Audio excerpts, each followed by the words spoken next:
blue ribbon events at the Anti-Flame Joints New Zealand Open here at the Henderson Bowling Club is the women's singles. It'll be Northland versus Bay of Plenty and Bateman against Marilyn McLeod. And Terry Scott, looking at Marilyn McLeod's form coming into this women's singles final, it's strong. She's dispatched her opponents. Certainly has, and Anne Bateman has had to take a little bit of harder path. Both of these women are experienced representative bowlers. They've got a lot of years behind them, and this is going to be a real close call, this game. Conditions always come into finals like this. It's very hot today, and of course quick greens. How will these women approach it? Well, they did play on other clubs throughout the preliminary rounds of the competition. They haven't played too many bowls in this event on the quick green here, so it's going to be a new. It's going to be the one who can adapt to it the quickest, really. So it's the 62-year-old Anne Bateman against the 61-year-old Marilyn McLeod, but age will not weary them because they are young at heart and they can play bowls. It's the Anti-Flame Joints New Zealand Open women's singles final. Well, all the bowlers have enjoyed a fantastic Christmas and New Year throughout the country, and we return here to the Henderson Bowling Club for this singles final. Both players scoring impressive results in their games, their semi-final games and their section games throughout this competition. It was Marilyn McLeod, who has had experience at this level before, appearing in the final of the women's triples at the New Zealand Open in 2000. She returns today to the finals rink. Unfortunately, she was beaten on that occasion by Annie Bell from the Waikato, along with her triples combination, who defended their title just last week and winning a couple of weeks ago it was, and winning the triples final. Yep, certainly a combination that was on form for this event. Well, it's Marilyn McLeod looking to go one step better. She'll have a battle on her hands against Anne Bateman, a former New Zealand representative. As I said, a lady who has built up an impressive record, both at centre and at national level. She is a regular attender at national tournaments over the last 10 years and has performed very, very well. The winner of the Peers, the national Peers, back in 2004-05. She was the skip of the Peer and then runner-up again a couple of years later in Dunedin. Well, the national tournament, of course, being held in Dunedin, 2009-010. 10-11 actually. We keep on forgetting we've moved on to another year now, don't we? And we can say Dave Edwards, who is helping out in the commentary today. Dave, you look as though Christmas and New Year. Yeah, it's been another ripper. Can't complain. Yep. Thanks, Terry, and it's good to be here again. And I think we're in for a fantastic game here, I think, because the quality of these two players, the experience of these two players is the big thing. They're both, as you've already records at club and centre level are just outstanding, and so I'm sure we're in for a rip snorter of a game. Well, the cloud, as we can see in the background there, has come over a little bit. It was a pretty pleasant morning when we first arrived at the greens today. Fortunately, we're not seeing any stage, and let's hope it does stay away because it can have a huge effect on the game. One of the elements that the players detest the most is the windy conditions. A lot of players always say, I'd sooner be playing in the rain, the cold, but not the wind. Well, it's certainly not cold. Both players wearing sleeve topped. Very pleasant conditions at the Henderson Bowling Club. We've seen some fantastic finals so far throughout this event, the New Zealand Open. And I'm sure, as Dave said, we will see another one here today. Events next week, of course, we'll be playing the men's final. I think one of the other things we should mention, Terry, is just how quick this green is. I think it's something that is going to have a big bearing on the game, and as you mentioned, we definitely don't want the wind to get up, because with the speed of the screen, it is going to, if the wind got up as well, it would make it quite incredibly difficult conditions. But at the moment the wind is behaving itself, and here's a good bowl coming in here. That'll definitely be the shot, but the speed of the green, it's running around about 18 to 20 seconds, which is very, very fast, and so real delicate touch required on a green of this speed. Yes, well, it's Marilyn McLeod, and we'll identify these players as we go through, but she is playing with the red disc bowls, currently holding, looking to rectify that situation. She's pretty well played. Oh, it's a magnificent last bowl from Anne Bateman. We'll just get the word from Gaylene. Definitely very close as the players have an inspection. Either are prepared to concede the shot at this stage, so we'll quickly get the measure out. And it'll be Marilyn McLeod who's decided to measure. Put the block of the measure towards the jack and go out to her bowl, and then we'll come around to the blue bowl of Anne Bateman. It is the shot to the green disc bowl of Anne Bateman, so she has started very, very well with that last bowl. We got the indication there from Gaylene Harvey. She is the marker for our game. Gaylene Harvey from the Pakuranga Bowling Club here in Auckland, rep player in Auckland. Also got the qualifications in the umpiring and coaching arena, so certainly well versed in the game of bowls. Is Gaylene Harvey as Anne Bateman in the blue attire and the green disc bowls. Left-hander. Well, we saw a couple of left-handers last week in the triples. A couple of weeks ago it was. In the men, women's last week. Another left-hander has decided to take the jack, and with her opening bowl reasonably. Couple of feet short. We'll get an indication here from Gaylene Harvey. Foot, we reckon, in the old measurements. Seems to be difficult for a lot of us to move into the metrics. It's a foot short of the jack.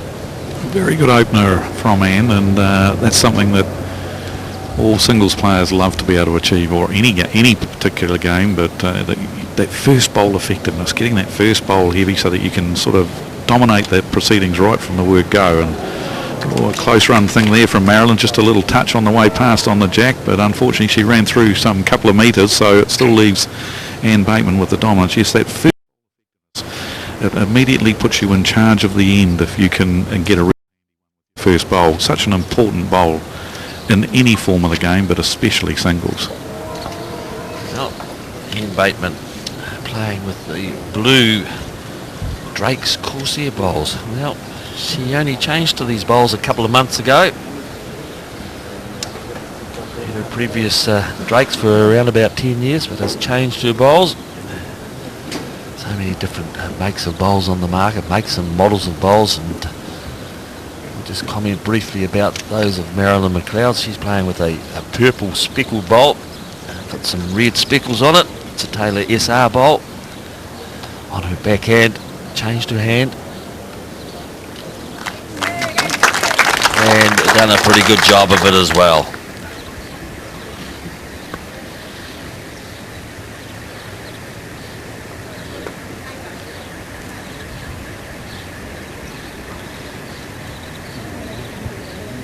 Anne Bateman continues on her backhand, the left-hander. Playing out of the Kensington Club, as I mentioned previous, with numerous club titles, centre titles.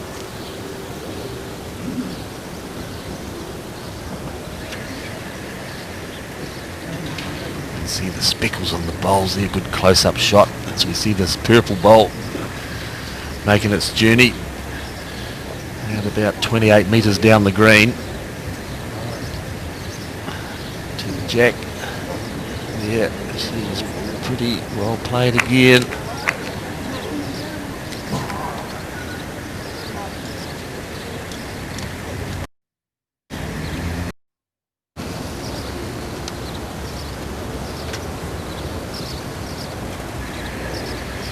You can see straight away what I was mentioning earlier on about the speed of the greens and how much doesn't need much of a difference in the delivery from the players to make a big difference at the other end of the rink as far as the speed is concerned. A couple of bowls gone charging through the head, and a couple pulled up short. Just the the amount of effort required to get the bowl up, the difference between a short bowl and a long bowl on a fast green is so minor. So very tricky conditions for the players today, but with all of their experience they've got, I'm sure they'll handle it.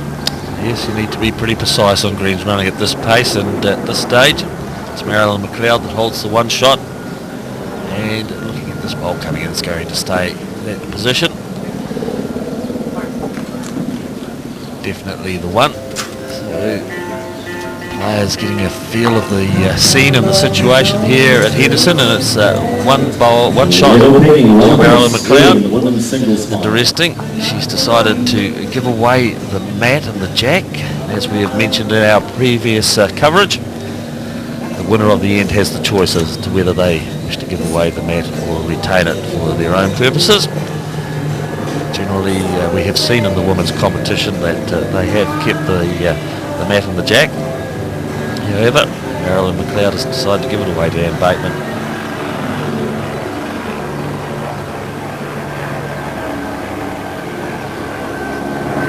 She delivers on her forehand, the left-hander.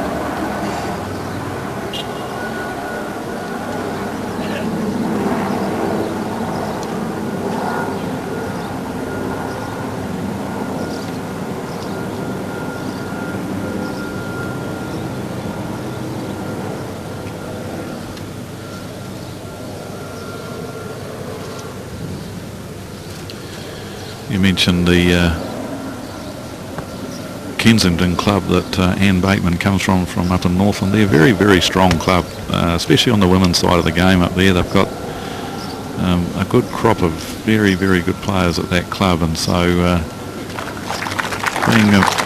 as we see a real good bowl here from Marilyn, but Anne Bateman, being from a really strong club, it doesn't harm bowls, because even to win a club title, it's pretty hard yakka. So it is a well-recognised club, the Kensington club in Whangarei, for sure. You to hear the name of Kensington when we listen to radio for the national tournament that was traditionally held through the Christmas and New Year period, and invariably someone from Kensington is making their way through to the final stages of the competitions. Out holding the one shot at the moment.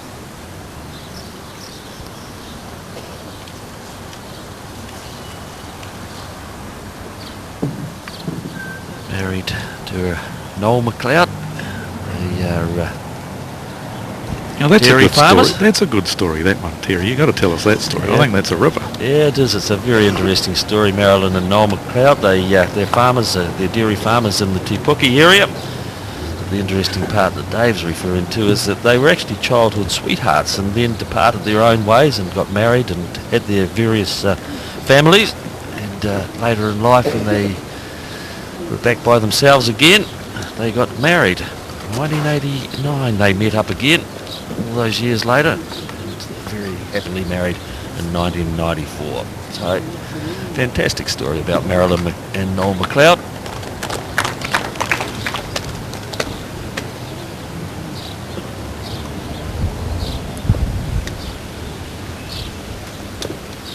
Just checking the bias of her bowl. Wee disc on the inside. Process the players go through in their pre-match routine, pre-delivery routine. Marilyn McLeod is pretty well pointed again. A couple of good bowls on the head. What I'm liking already about both players is the way they're hitting their line, Terry. They're finding, they're getting within 18 inches or so of that centre line that you see running down the middle of the rink, and that's all about taking the right line with your bowl. Talked about in the past, bowls is only two things, line and length. You've got to send the bowl down the right line at the correct speed, and if you're sending it down the right line, it'll finish just like that one there of Anne Bateman's, pretty adjacent to that centre line. So that means that the girls have picked their line pretty well early on in this game. So 100 metre. Well, for all those budding bowlers at home, there's the words of advice from the experience of Dave Edwards, the national coach of New Zealand, and length. And as Dave said, getting back to that centre line. bowl on this the third end, although the ends bearing on the game. It is a case of the first to 21. Player who scores 21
talked about earlier on, she's actually chosen to give the mat away to Anne Bateman so that she retains the last bowl of the end.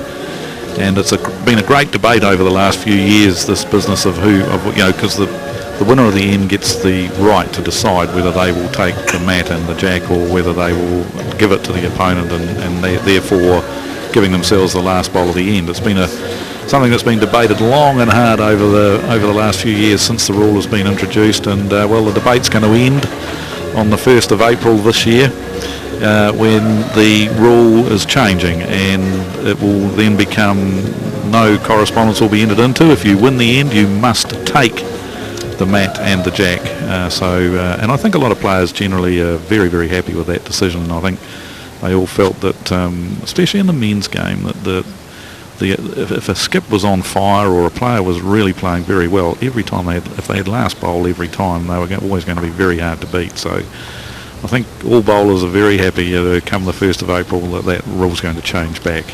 Yes, and that's not only just in New Zealand, that is an international rule, and there's been a lot of discussion over the years. I know our Australian counterparts have been pretty much in favour of getting it changed back to what the original rule was. And Bateman, a very, very good opening bowl. 4 bowlers each, the singles players have, and Bateman. Well, great start for her on this end. And that's always the danger when you give the mat away. If your opponent can do that, what Anne's just done, it immediately puts you a little bit on the back foot. It was interesting, of course, in this end we have just picked it up that Anne actually missed through the jack, which gave the opportunity for her opponent to throw it. So she has actually determined the length. However, it's Anne Bateman who is got the very good opening bowl.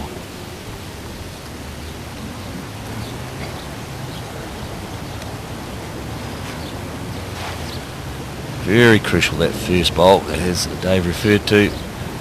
Get it in there, put some pressure on your opponent.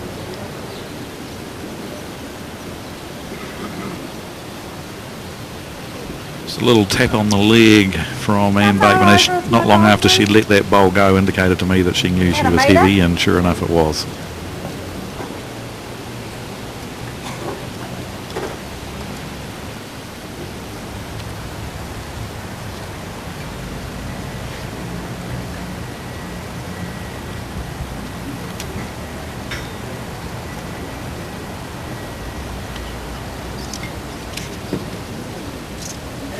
But now a nice speed for what she was trying to do. I think she was actually looking to try and land on the shot bowl, or just pick up the jack and trail it back to her bowl. That's good. That's the bowl that's a metre behind. So good speed for the shot, Marilyn, that time, but just a little bit narrow.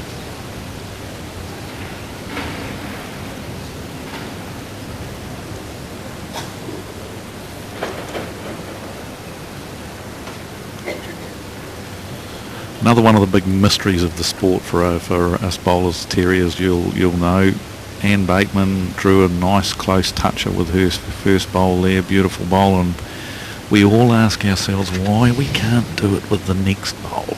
It's one of the big mysteries and one of the beauties of our sport. It certainly is. As Marilyn McLeod, well, she's looking to get some movement on the jack. She's got some very good position. Yes, the consistency, maintaining that consistency, and as Dave referred to, getting one close and then trying to repeat the performance. We have some, especially on a green of this speed. Quite often if it's a slower, more holding surface, the chances of being able to do it are greater, but a little bit more tricky on a green of this speed. But Anne Bateman's done it with her last bowl and now holds 2. There's Marilyn McLeod looking to play what she played her previous bowl. Any movement of the jack is going to be in her favour. Well, she's got enough weight to hold her up because she's across the centre line and from the shot bowl, so it's going to be Anne Bateman who picks up a pair, and opportunities for Marilyn McLeod that she was unable to convert. Anne Bateman picking up the 2 and a 3-2 lead.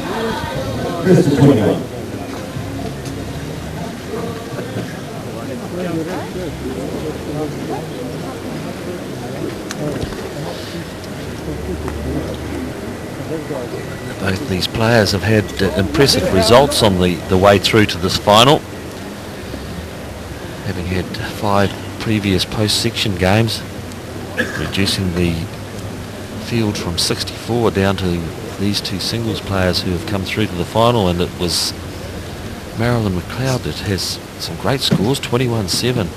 She started off with 21-14, 21-7, 21-8. So the closest it's got to her was 14 shots. Opening bowls on this 50 end.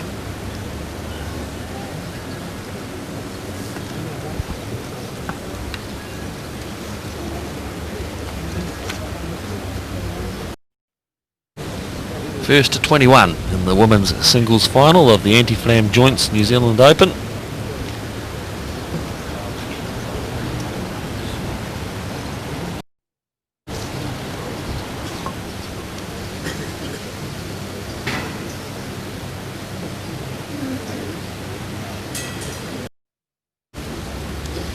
Being a can't let things go without mentioning the deliveries of these two ladies, and generally pretty good, you know, from a textbook. Just a couple of observations that I'll make about the ladies and their deliveries. You'll notice the difference between the starting positions of the two players. Marilyn stands a lot more upright before she delivers, whereas you can see there Marilyn quite upright. Good forward body momentum though as she gets into her delivery, and tends to have a little bit of a push type delivery with not much in the way of a backswing, and not a bad result with that one though. She's holding two at the moment, two very good bowls. And if we now look at Anne as she gets on the mat, you know, she gets very low, which is not something we recommend, but after that her delivery is very sound. She's got very good straight lines, walks a line exceptionally well. Her arm swing is superb, and she does have an arm swing, so it's and the forward body momentum, which tells me that Anne would be able to, her delivery would enable her to handle any speed of green that she came across, whereas for Marilyn, if she came across a slower surface, it might cause her some problems with the type of delivery she's got. Well, we'll have a look at this delivery from Marilyn McLeod, in particular the end part of the push part of the delivery at the end.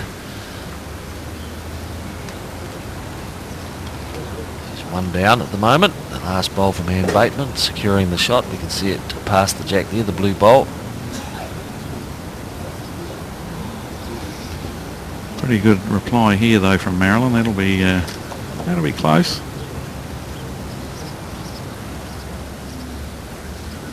So we see Anne get really low into the crouch position here, and then has to pop up a little bit before she starts her delivery.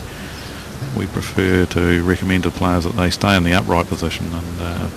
But however, one of the things that we have found, a lot of players favour getting lower to the greenest when they are on a fast green like these ladies are today, and quite often it can be a help to actually get a little bit lower so that there's not quite so much momentum, and therefore you can hold the bowl back on the fast green. About 3 bowls jack high. Marilyn McLeod asking the position. She's holding one, and the jack high that we refer to is meaning that the bowl is past the jack as the play.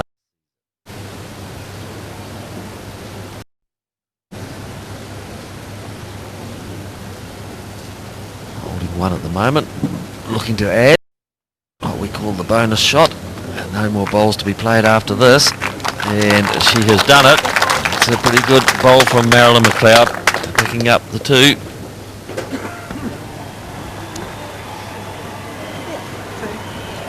Both of those and Bateman.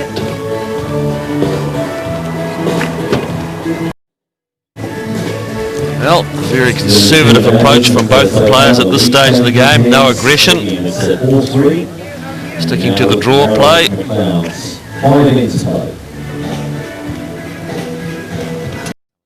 It's settled in for this game in some fantastic conditions. It's a beautiful day, as we've so often referred to regarding the breeze that has prevailed. Well, certainly not here at this stage. So, making it a little bit easier for the bowlers.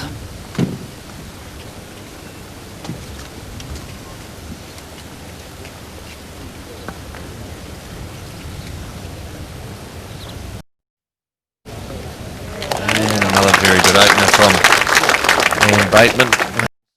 Ron, as she drew one, a little bit fortuitous perhaps to pick up the jack because she had a good metre and a half of weight on. However, the green anti-flam joints disc bowl nestled up beside the jack.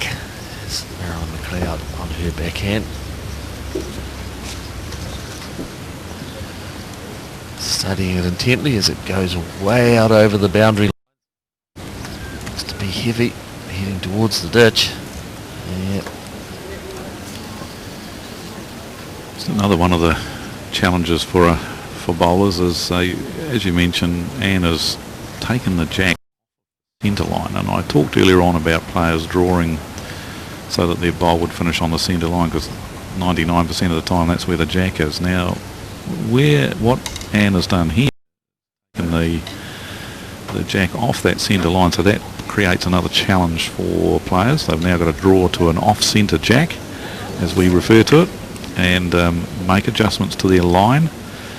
And yeah, it's just another challenge in the course of our sport. The geometry of things and sort out where your new line is to reach where the jack is after it's been shifted off the centre line. Well, interest here, we see that Marilyn McLeod's changed her hand. She did play the first one down the backhand. Obviously very uncomfortable with it after it went through to the ditch, and I don't really think it was a problem with the side of the rink. I think it was a problem with her own weight that she put in behind the bowl. However, she's decided to try and get something on the forehand, of which she is favoured in the earlier ends, coming in this direction. And Bateman looks to capitalise on the shot that she holds. She's looking pretty well towards the jack again with this her third bowl. Now, it's two shots. Is And that Bateman, one or two, please? Two. as we have been confirmed from our How marker. far behind is our second shot?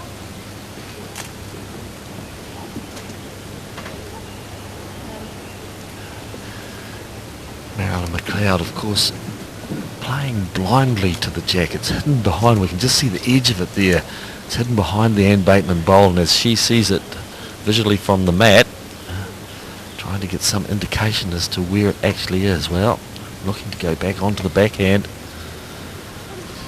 I do think this is the better option to play on the backhand, Terry. I was quite surprised to see her play a second bowl on the forehand. I think she just got a bit miffed about her second bowl and the fact that it flew off into the ditch, and that put her off and made her forced her onto a forehand, which I think was the wrong decision. And she's now come back onto the backhand and looks to have played a much better bowl here. Just a little bit unlucky not to have got the jack there, but she'll still be two down, but a much better bowl, that one. Yes, that can only give her some encouragement. As we said, first bowl that she played that flew through to the ditch.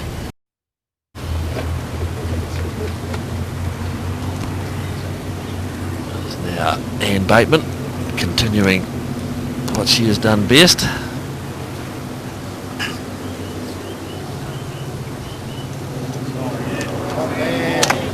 And looking to do a pretty good job with it as well. It's good consistent bowls from Anne Bateman. Holding three.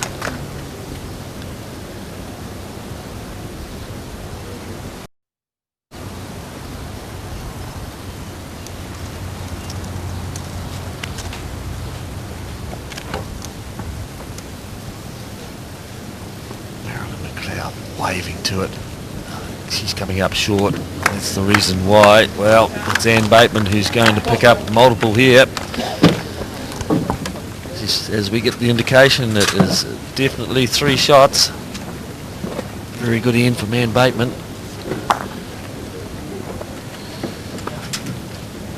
Very, very good in our first sort of multiple count in the event so far. So, and just might have been just that the fact that jack did get moved off the centre line might have just thrown Marilyn off her game a little bit there on that end.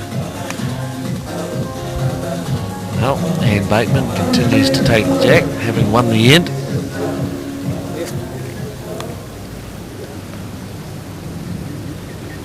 Sticking to the same side of the green on her forehand. going this direction, backhand coming back.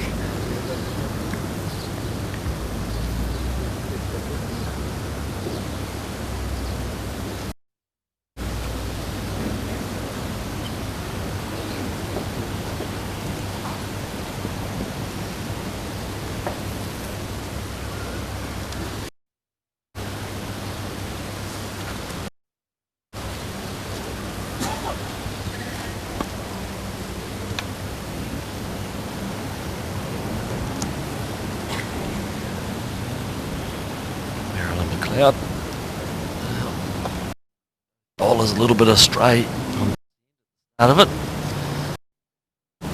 You're right, Terry, it's that weight is the thing, but very good line from both the first two bowls. But it's now, so now once the players have confidence in their line, they can really focus all their energies on the feel of the speed that they need now. So they know they can send it down that same line that they have found that brings the bowl back to the centre. It's just now focusing on the speed, and unfortunately Anne hasn't made much there. Also built up an impressive record on her way through to this final. Closest that anybody has got to her is 15 shots.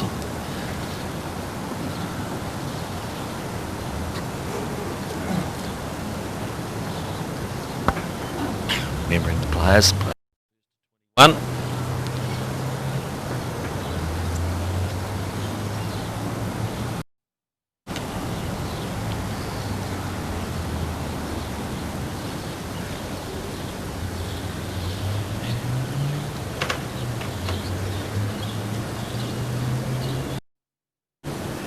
And Bateman needs to make the weight adjustment. Be reasonably well pointed on this occasion. The crowd started to give it an applause, and there's a justified reason why they are, because she was 2 down. They covered the situation.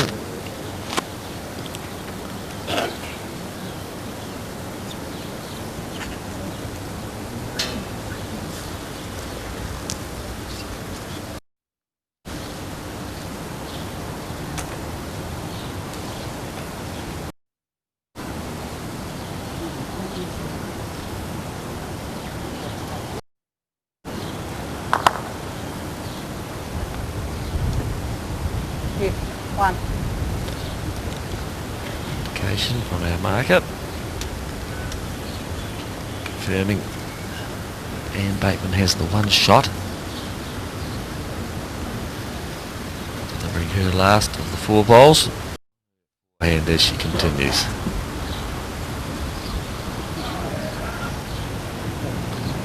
It looks to be a little bit tighter this time. We can see the bowl pulling up very quickly, crossing the centre line, well short of the jack.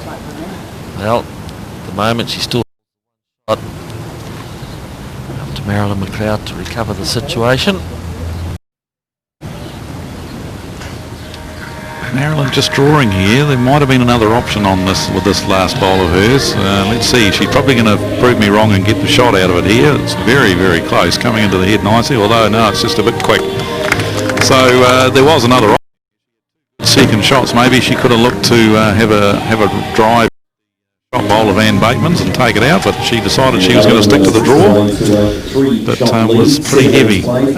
Yes, it was certainly an option I think that she should have looked at. However, Anne Bateman will be happy because that is the first time she has scored going in that direction.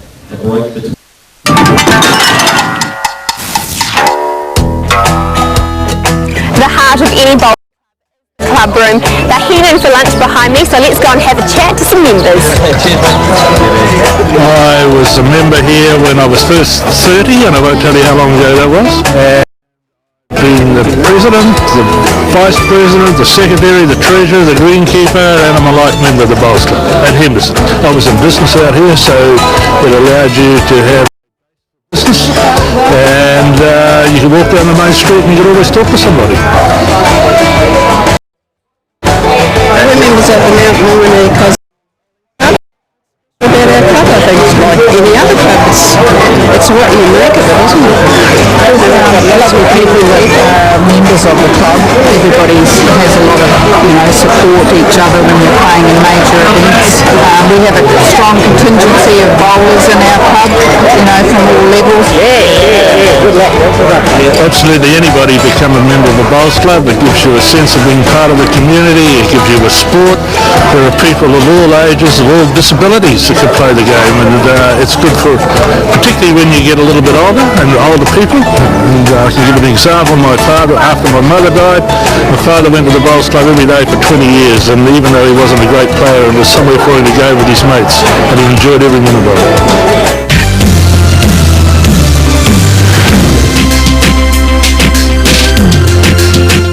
Sri Lanka, home of the world's best teas, and for over 60 years home of the world's finest tea maker.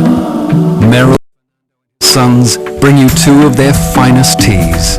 Dilmah Earl Grey, real tea, flavour of bergamot, and Dilmah English Breakfast, wonderfully rich, timeless and full-bodied. Enjoy Dilmah Earl Grey and English Breakfast, also in convenient 30s packs. Do try it. My stiff joints used to stop me from doing the things that I love. With the people I love. Then I used anti-flame. It made a huge difference. To support mobility, try anti-flam joints today. Part of any great savings plan is a really great rate, like our hot online bonus saver rate. Woohoo! Giving your savings extra momentum and helping you reach your goals. So talk to Westpac today and let's start making savings plans. It is the Open which sets the tone for the year of tennis. It will reinforce the rule of the reigning champion, or announce the arrival of those determined to dethrone them.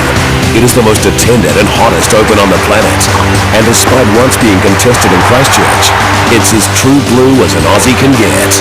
How will the tennis of 2011 begin? That is unbelievable! The 99th Australian Open, returning soon, Sky Sport. Brought to you by ANZ.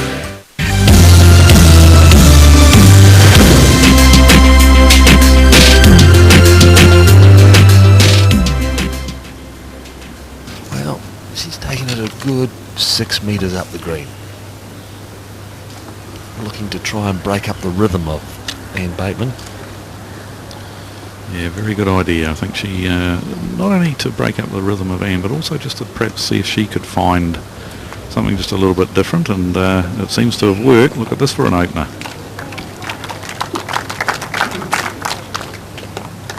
Well, it's been all draw play so far from these two ladies. And Bateman, as she has done so well in the past, continues to stay on this side of the green, the grandstand side of the green. Every one of her bowls has been delivered down that side.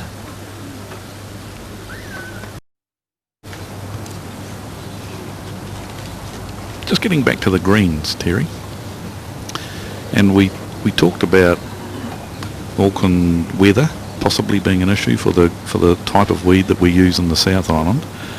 But has anyone ever explored the possibility of using what the Australians use, which is a Tiff dwarf grass, which over there is a pretty favourable surface, and it does play at a really nice speed, not too fast. Has that ever been investigated? Yeah, well, it's interesting you raise that, because I always thought that would have been the ideal type of surface for the Auckland greens, and I know that a number of years ago some of the grass was brought over to New Zealand and trials were done.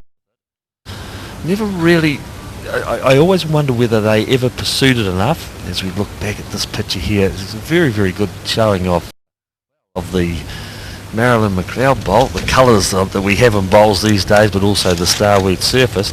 And I would have loved to have seen them continue and pursue the option of that.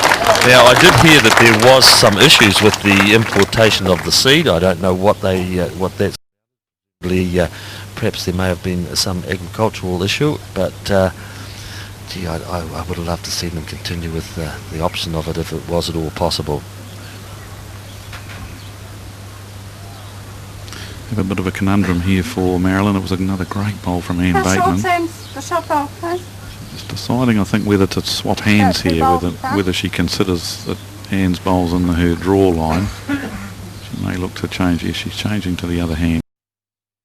Playing the forehand for the right-hander.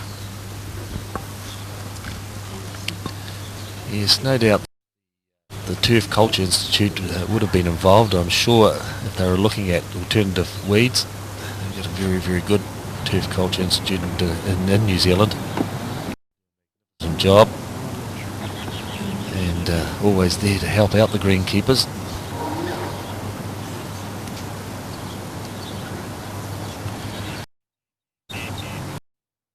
So at this end, the tactic that Marilyn used to take the mat and throw, just take the mat up the green a little bit and throw a shot, throw the jack into a slightly different position on the rink is Bateman. She's managed to plop one right on top of it, or pretty close to it. So that tactic hasn't really worked the oracle for Marilyn, but she's got a couple of bowls to go on this end to try and remedy the situation. Well, Marilyn McLeod, one down at the moment. Looking to save the situation with fourth bowl. On the draw. It's a matter of whether it's going to come home enough. Just don't think so on this occasion. It's still the one shot, the blue bowl there we see, just short of the jack. To the right of the centre line. That's the shot bowl of Anne Bateman. Now looking to add. Leading by 9-5. Destined to pick up another one here. And hopefully looking for two.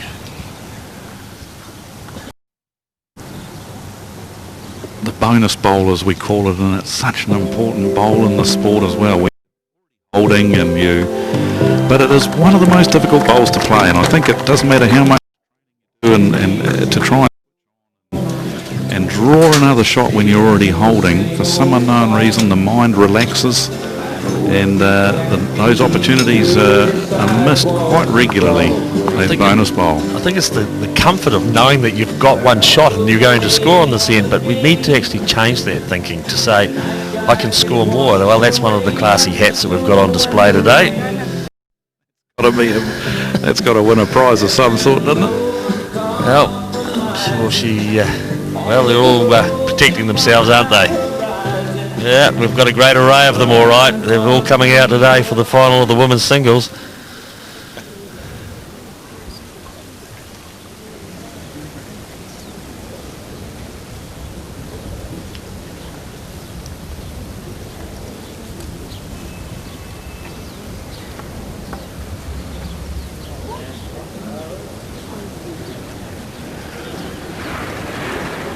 Another pretty good opener from Anne. Just that couple of feet short, but it's got to be beaten. Yes, Anne Bateman is drawing better than Marilyn McLeod at the moment. The pressure's always been on Marilyn McLeod to score. She picked up her last single when she was 3 down, and it's Anne Bateman who's laying a very good foundation for herself. Leading by 10-5 in the race to 21. More consistent. I'm just so interested about the fact that she's played on one side of the green. She has not delivered a bowl on the other side of the green. She's played 44 bowls so far, and all of them have been down the one side of the green. Which has got to have been a big assistance for her. She hasn't needed to go to the other side of the rink. As she draws another close one here.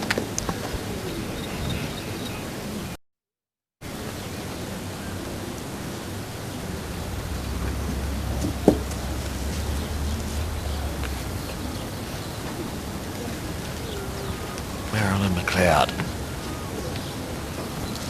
looking to increase her, but I think she's given it far too much. Yeah, just a long way through. The big over adjustment, and that's once again symptomatic of a quick green. You drop it a couple of metres short and you just overcorrect. It's so easy to overcorrect on a fast green.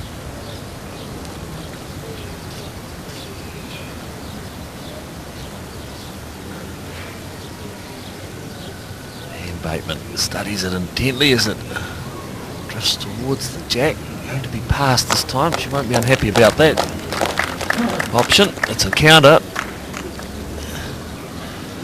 And gives her a little bit of cover as well.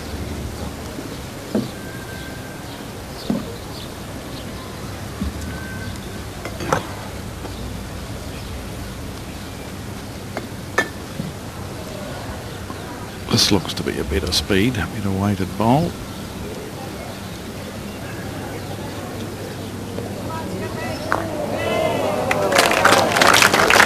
Well, once again, she's recovered the situation because that is definitely the shot from Marilyn McLeod.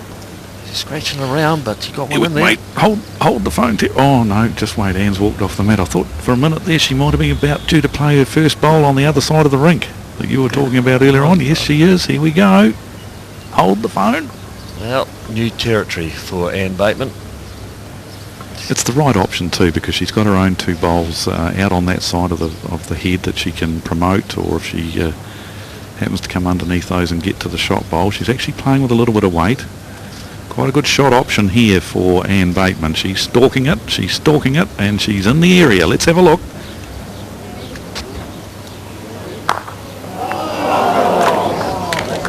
What a great attempt, and she could have got the shot out of it. We'll possibly favour Marilyn's bowl still, but a very good shot option from Anne Bateman. She played it particularly well, and she may have got the shot out of it. Yes, you're holding. No, she hasn't, so Marilyn has got the shot. But a great effort there from Anne Bateman. It was the right shot option. She played it pretty well. And just unlucky she didn't actually grab the jack a bit more of the jack than what she got.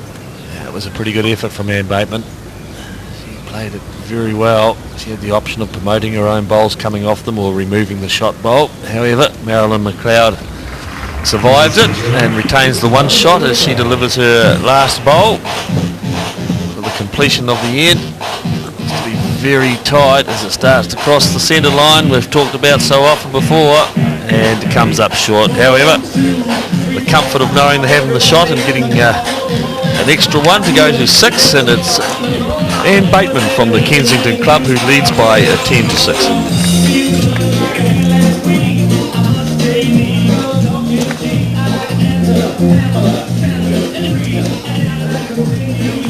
10-6, the lead for Anne Bateman, so Marilyn McLeod letting Anne get away.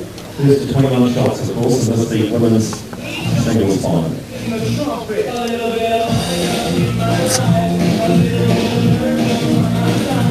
Well, we can see the Kensington supporters there, the maroon and blue shirts,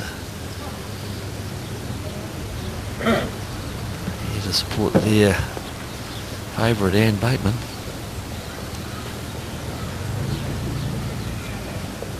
Once again, this end, Marilyn opting to take the mat and jack, and is throwing a slightly shorter length end. Let's see if she can pick that speed. Not a bad effort.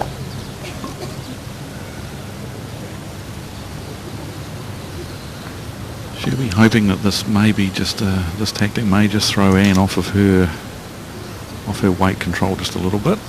So we'll see how Anne handles the change in the length of end.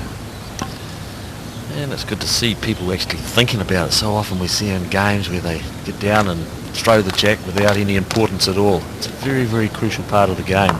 Determining the length that you want to play. Looking for a tactic. Let's get on the mat and send the jack down the other end of the green. Not really worrying in the world as to where it goes.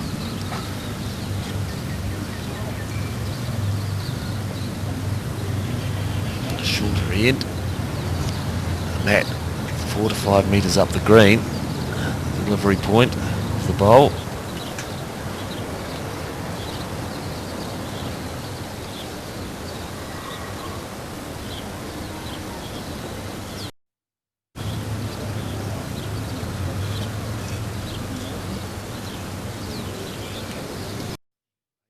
Delivering her second bowl. Moment a little bit too heavy. However, she gets the outside edge of her own bowl and turns it around. Lucky there, I think. Yeah, certainly so. She has a bit of a wry smile about it as well.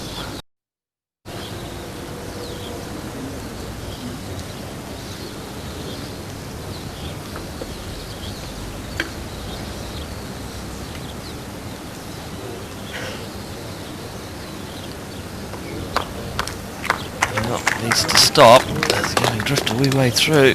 You always think the bowl is going to be pretty handy, but have a look how far past the jack that bowl went. Yeah, well, you got a saying on the quick reads that they run another yard.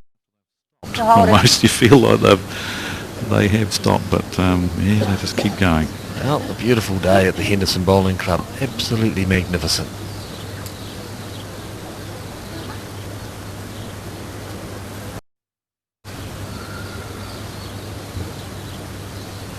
And Bateman.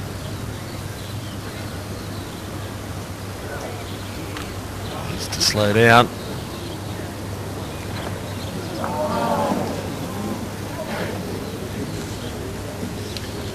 So the short end has fooled both players here.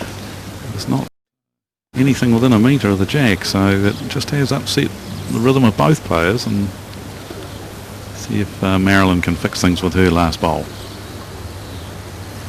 One bowl each to play. Marilyn McLeod with her last, and Ann Bateman with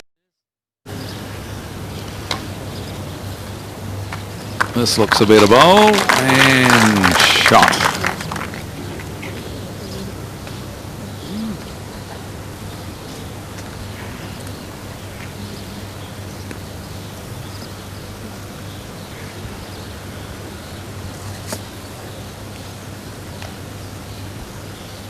one down. Ann Bateman on her forehand. Very short end. Looks to have made it.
Marilyn McLeod behind by 10-7. Women's singles final in the Anti-Flam Joints New Zealand Open. Considerable prize money up for grabs, of course. All the events that are being played over this series of bowls, with $30,000 of prize money. The singles event, the Blue Ribbon event, of course, attracting 10 grand of that. Winner taking out $2,000, and if Ann Bateman continues to do that, she will have started the new year off very well.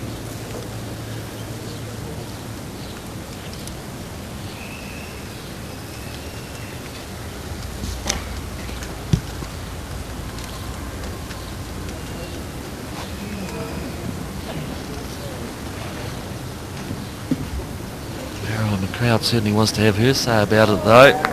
She has removed the jack back approximately a metre. The unfortunate thing for her is that the bowl being a little bit tight, she ran away. So it still is probably Ann Bateman that has the one shot. Delivering her second.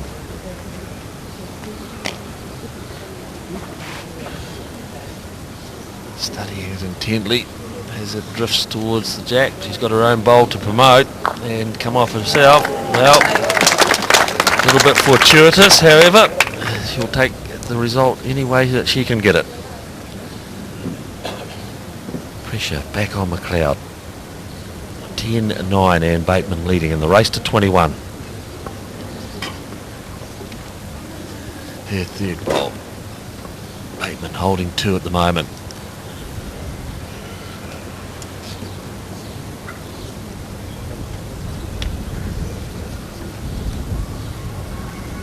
Well, it's not going to change the situation at all, as we can see that ball travelling right to the back of the green. The end of that chalk line there is just 2 metres from the ditch. And Bateman looking to consolidate on this. A very good end for her at this stage. Chance to put real pressure onto McLeod. Looks to be tight, this one too, as it's coming up towards the head, and it is. It's going to cross the centre line far too early and drift away. It was a well weighted bowl, but unfortunately she didn't take a green. A little bit disappointed with that. So she had a chance to put pressure on this lady, who at the moment wants to come and inspect the situation, just to get a lie of the land, we say. See how far short the bowl is. That is second shot, I think, is the prime objective. She knows that she is 2 down.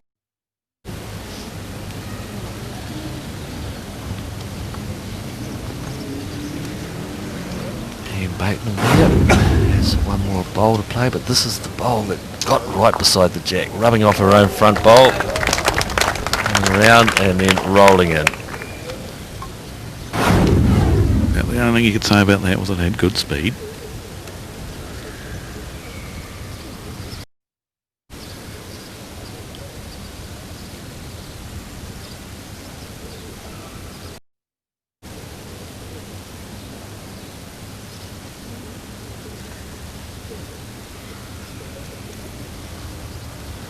The last bowl of the end for Marilyn McLeod as she chases.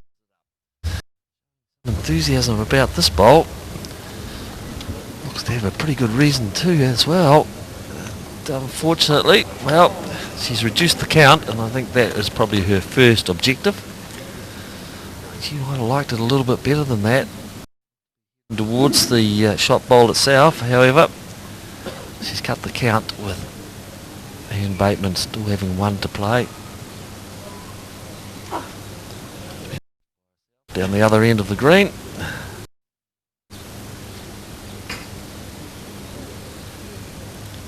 Left-hander on her backhand.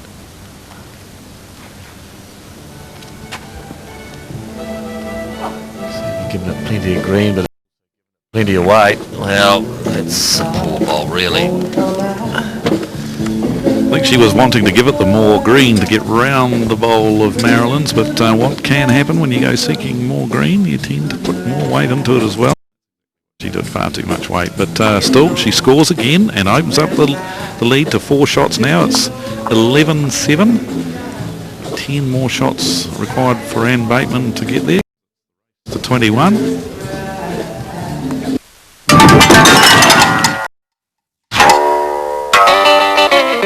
When you're hanging out here at the green or watching the bowls on the tally, you hear a lot of lingo flying around.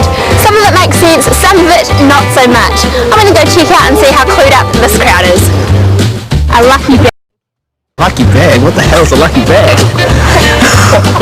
What the hell's a lucky bag? Are you talking about ours? Basically, they don't hit what they were aiming for and get a result. Potato bowl, any ideas? I have no idea what a potato bowl is. Potato bowl. As long as you plonk, that'll do. It's country, he's an Aussie. One that rolls and wobbles like a potato. If you're rolling a potato down, it wobbles both sides. How are you on your lingo? Do you know what a hammer is? Something to drive nails in with. It sounds like sawing bowls together. I'd imagine it would be a pretty fast drive. Straight in the middle, bang, hammer. The wick.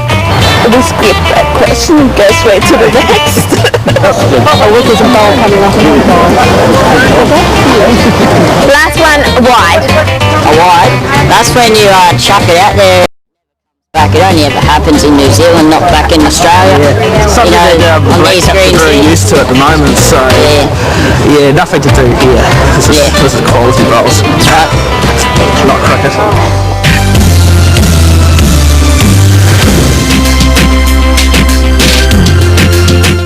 Sri Lanka, home of the world's best teas. And 50 years home of the world's finest tea maker. Merrill, Fernando and his sons bring you two of their finest teas. Dilmar Earl Grey, real tea with a distinctive flavour of bergamot. And Dilmar English Breakfast, wonderfully rich, timeless and full-bodied. Enjoy Dilmar Earl Grey and English, also in convenient. Do try it. My stiff joints used to stop me from things that I love. With the people I love. Then I used anti-flame joints. It made a huge difference. To support mobility, try anti-flam joints today. Part of any great savings plan is a really great rate, like our hot online bonus saver rate. Woohoo! Giving your savings extra momentum and helping you reach your goals. So talk to Westpac today and let's start making savings plans. In what will be remembered as his most challenging season, Tiger Woods failed to win a PGA Tour in his career and saw his #1 world ranking slip away after 281. But with 3 top 15 finishes in the PGA Tour playoffs and a T6 at the HSBC Champions, a refocused Woods began to erase the memories of a frustrating year. Follow the action all season long, right here.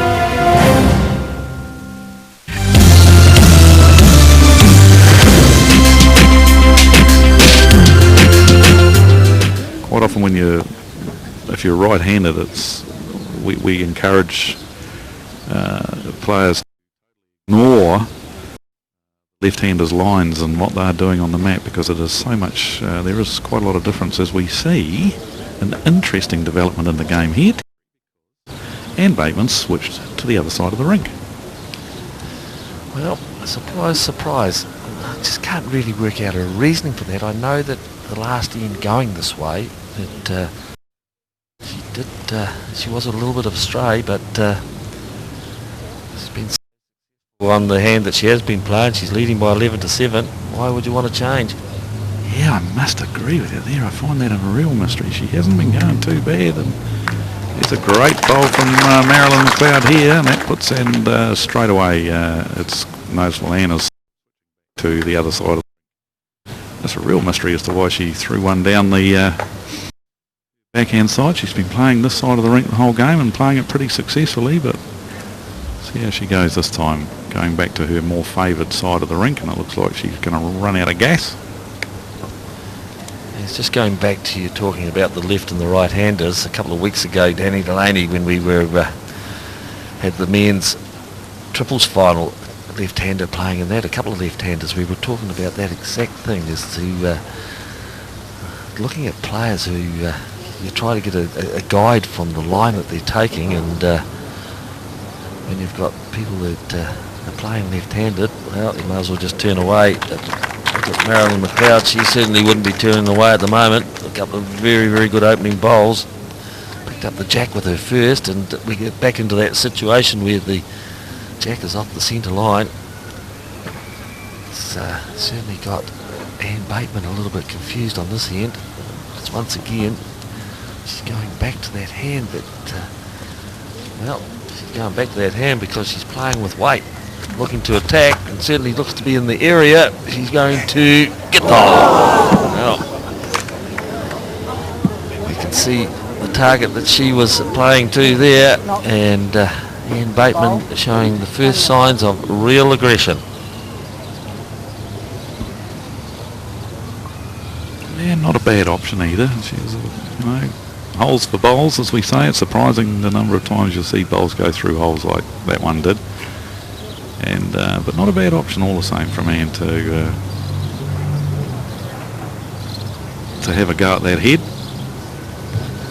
Well, this changes shot though, that's the thing, because it has made the target area, particularly on the hand that she did play, the backhand, a lot less. And she is 3 down. So she has to look to recover. Last thing she wants to do is drop a 4 on this end. Certainly in the target area, it's a matter of how far the bowl will drift away, because it's starting to head away now. It's close, but it's not going to be close enough. Well, grand opportunity now for Marilyn McLeod to tie this game up. She has got 3 shots, and that would be perhaps the poorest end that Ann Bateman has played, even though she did go through the hole. Her other 3 balls were well adrift. See if Marilyn can get the bonus here, but that's a valid point. It's a very poor end played there by Anne. I did like her option of her 3rd bowl having a run down there on the back end, but the thing that amazed me was just the continual swapping of hands. She decided for some unknown reason to play the other side of the rink with her 1st bowl, then went back to her more favoured side with her 2nd bowl, then played the run shot on the other side, and then so 2 bowls on one side of the green, 2 bowls on the other, and I think that for the first time just a little bit of uncertainty from Anne, and it's going to cost her. Well, they've taken out 3 of the shot bowls, and the long measure's going to come out. See if Marilyn McLeod can pick up the 4th. They're going to her bowl for a start. Spiggly bowl of Marilyn McLeod and around Anne Bateman. It certainly looks like a 4 to me. And it is. And we can see the 4 red lollipops. They belong to Marilyn McLeod. She's picked up a multiple, and it was certainly a great time for her to do it. Picking up a 4 and tying the game up at 11 all in the women's singles final of the Anti-Flam Joints New Zealand Open.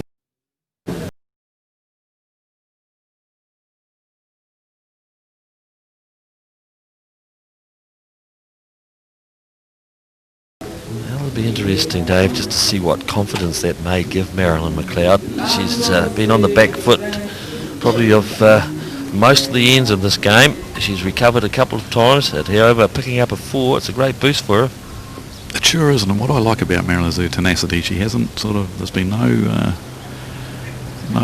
emotion shown, no disconsolate shrugs of the shoulders or slumping of the shoulders. She's kept intense and kept in the game mentally, and so that's paid off for her. She squared things up now, and it will give her a great deal of confidence, and not a bad opener, just a metre or so short.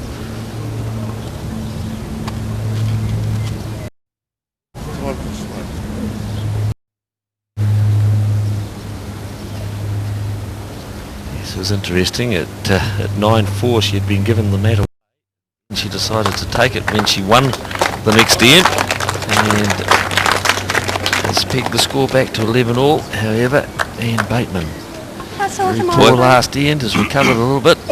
That's a great bowl from Anne. After the last end, she would have been a bit shell-shocked after dropping that 4, but she's regathered her composure big time and drawn an absolute ripper there.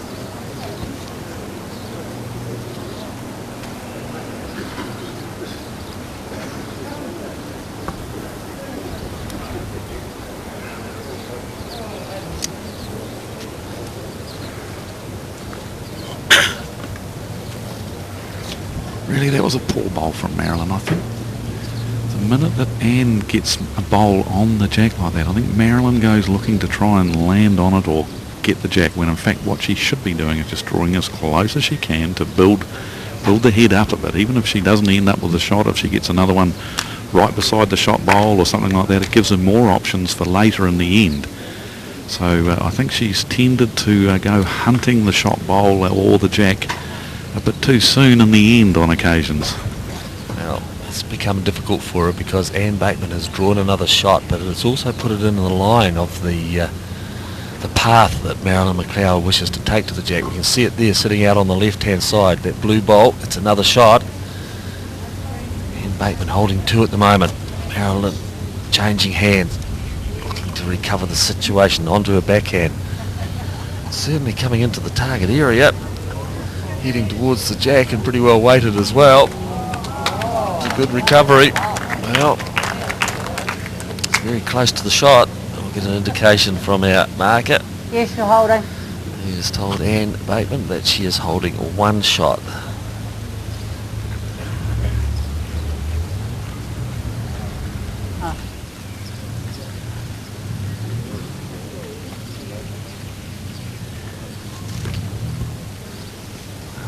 Bateman has been up to inspect the head, holding 1, and well, she's played 2 bowls on the other side of the green. This could well be her 3rd. The 2 that she has played have both been weighted shots, so let's have a look what she can do on the draw.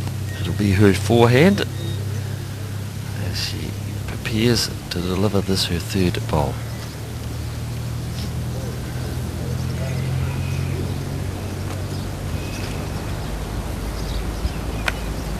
Slap of the thigh, because she knows that she may be just a little bit too light, although it's coming not too bad.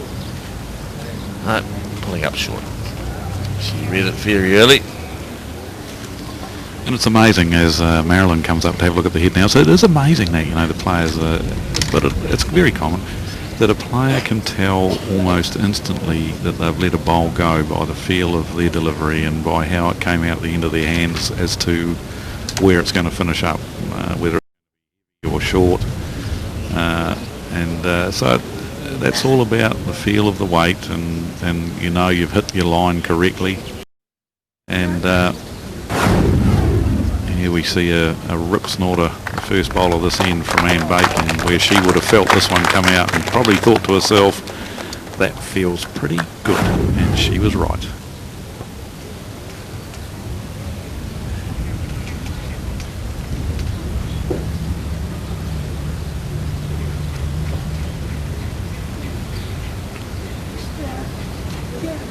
Marilyn playing the forehand, I'd say she'd be playing with a little bit of weight. She'd be looking to perhaps land her own second shot bowl or come underneath that and get to the shot bowl itself. She looks to be a bit tight though, but what's going to happen here? Oh, she nearly had a stroke of luck again, but pretty good shot option again.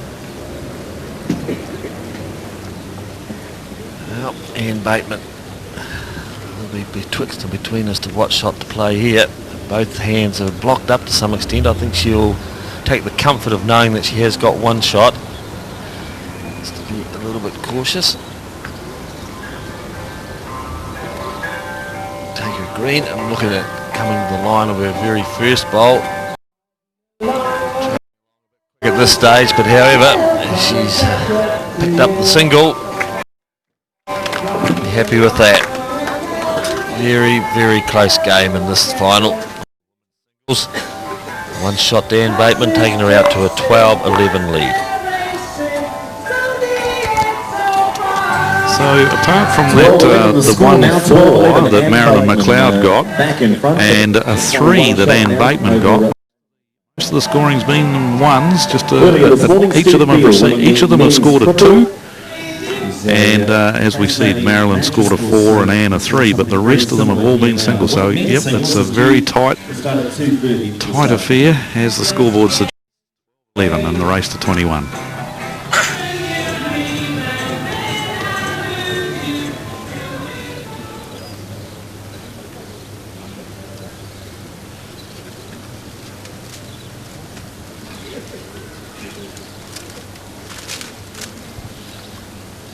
Well, the game has been going for a considerable time as well.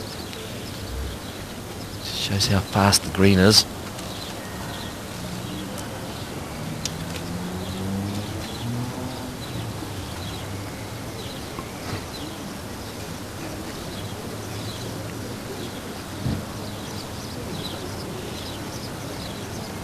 Marilyn McLeod, her first bowl.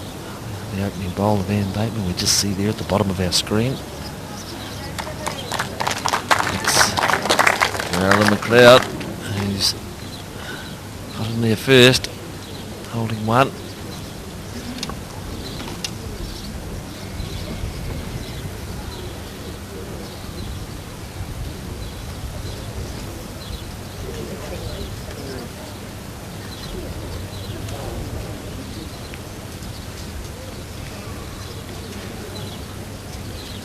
Very wide and heavy once again.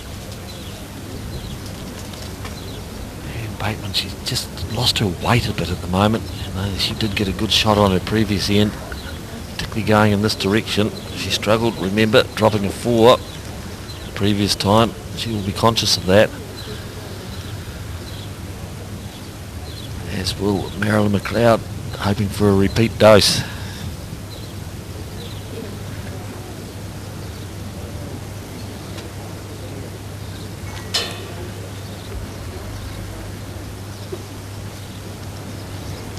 Very important bowl for Ann. You would notice here that I like what I saw with Ann with her pre-shot routine there. let's just see what the end result's like. But she took a bit more time, a couple of great big deep breaths, went through her pre-shot routine a lot more slowly and a lot more methodically, but looks like it hasn't really paid dividends for her. She's dropped the weight off big time here. That same fault we were talking about earlier on, or common fault on a fast green of the massive overcorrection.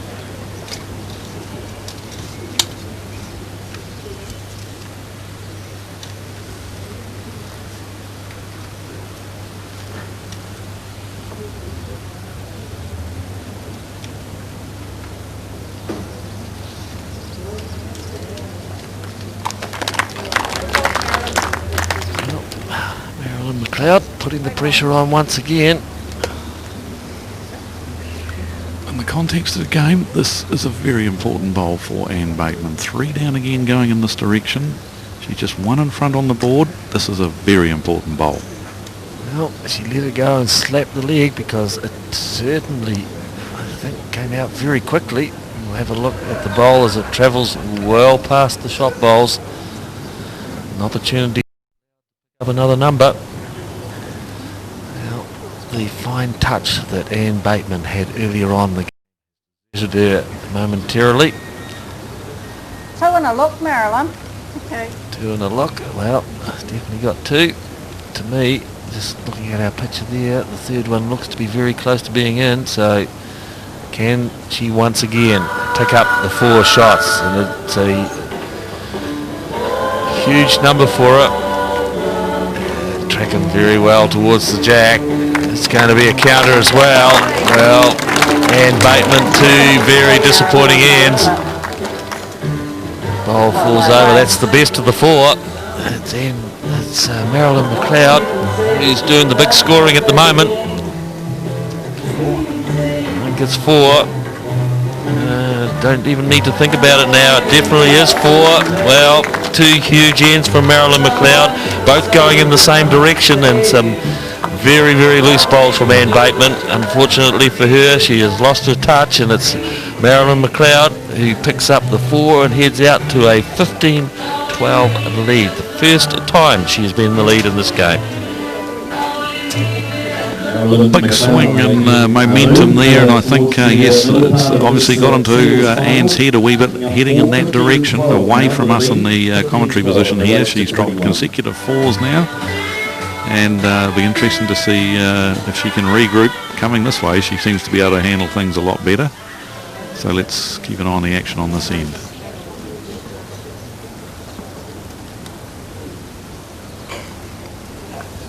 Well, Marilyn McLeod. 2 4s. Big score. Singles game. Opening bowl. Pretty much on target. If she picks up that jack, well, reasonably good opener. Interesting to note she's persevered with those shorter length ends, and that is definitely what has thrown Anne Bateman off her game just a little bit. Well, the tide turned around about 8 ends ago when Marilyn McLeod, who was down 9-4, decided after winning the end, I'm going to start taking the jack. And she has dictated so often the length of the end.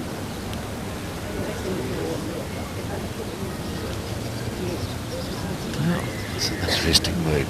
She's got the 1 shot. No reason at all to change her hand. Now, just get a little bit lost with this because she knew the line, the length that she had taken on her previous one.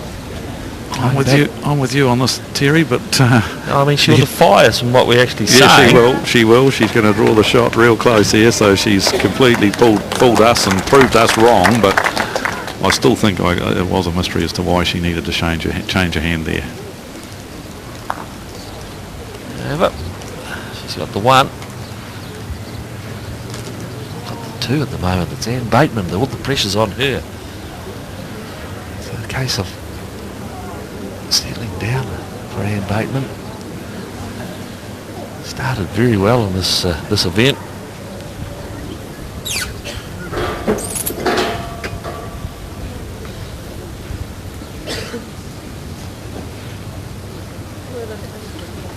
Fantastic day at Henderson. The beautiful blue skies overhead.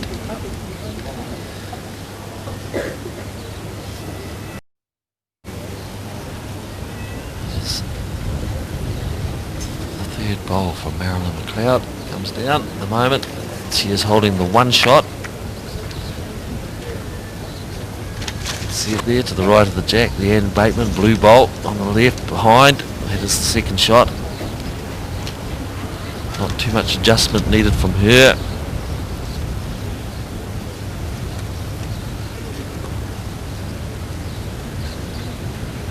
Has to be pretty much in the target area with this one. It's a matter of whether it does reach the jack or not. Pulling up very quickly.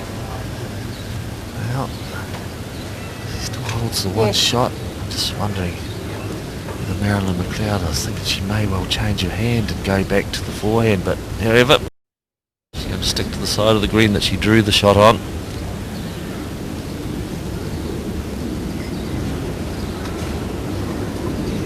Holding one.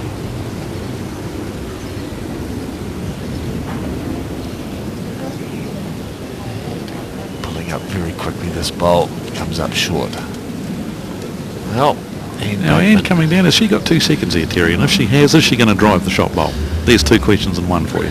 Yeah, it is. Well, I think she has got 2 seconds. We can see the 2 blue bowls there. They both look to be second shots to me.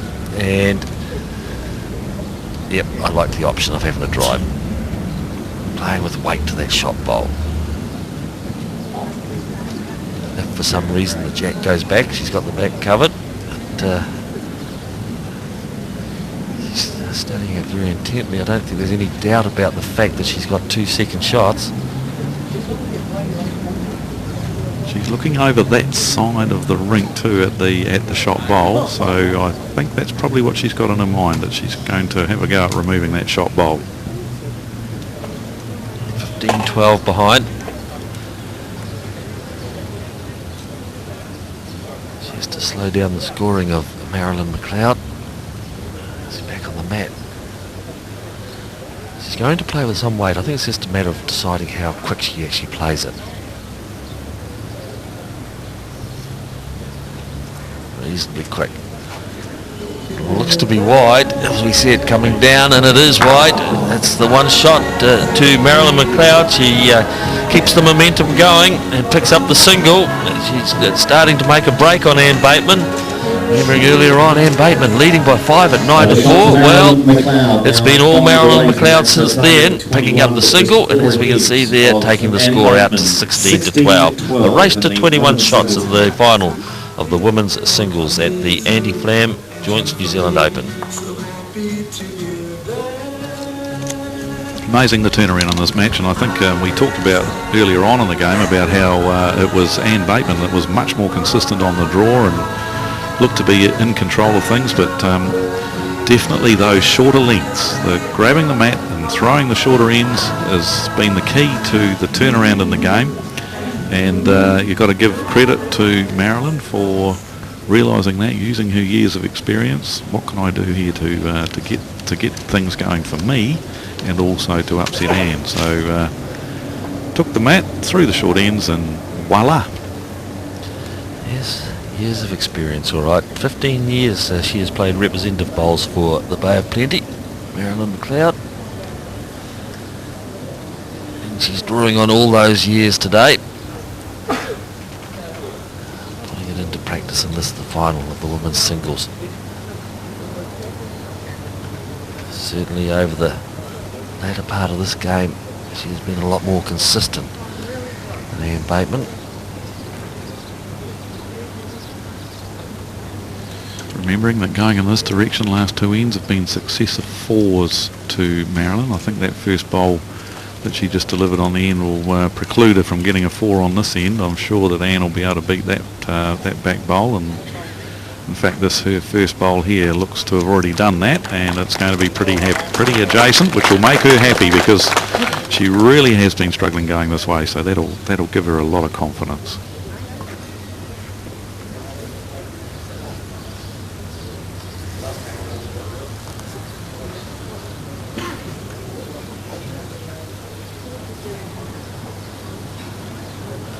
Response from Marilyn McLeod looks to be coming up short.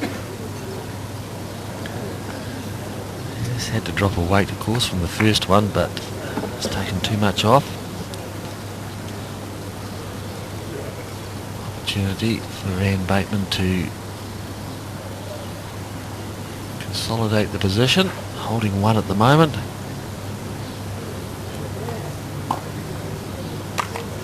Whether she's got enough weight to get up past the McLeod bowl.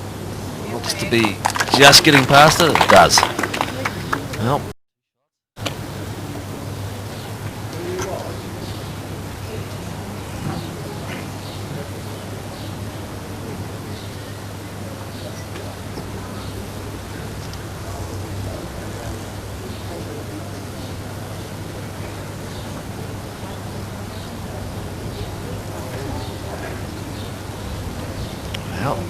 It's Marilyn McLeod's turn to struggle. This is interesting. What's going on here, Terry? What is going on?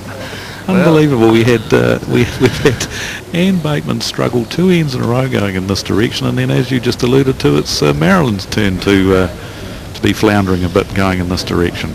Well, big opportunity for Ann Bateman if she wants to try and peg back one of those fours. She's at the moment. Certainly with the third, she's a bit heavier.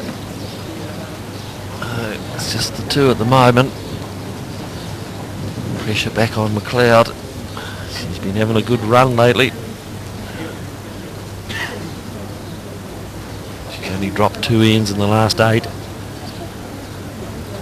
There's singles on both of those ends.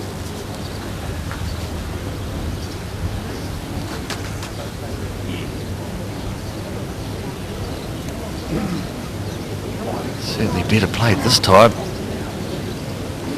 It's a matter of whether it's going to stop in time or not. At the moment, it certainly still looks like at least 1 to Bateman. Not going to know either at this stage. She's quite content to continue drawing down the same line, same side of the green, holding at least 1, possibly 2. She'll want to get back into the scoring mode. Well, he's in the area, but doesn't want any movement of the jack back. She's pretty good.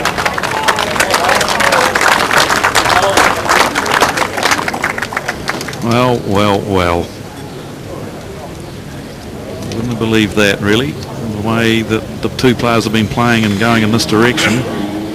Complete reversal of form on this end. Ann Bateman's 8 previous bowls going this direction. She never got one of them that close. Now she's in a position to perhaps pick up 3. It is baking. Beautiful day today here at the Anti-Flame Joints New Zealand Open. It's like 3 to me. Well, Ann Bateman will be pretty happy about that. Get herself back into this game, picking up a 3. A 3 for Ann Bateman. It's all on. The race to 21, 16 to 15. Marilyn McLeod is leading Ann Bateman. That men's singles final, which will start at 2:30. Here at the Anti-Flame Joints New Zealand Open for 2010.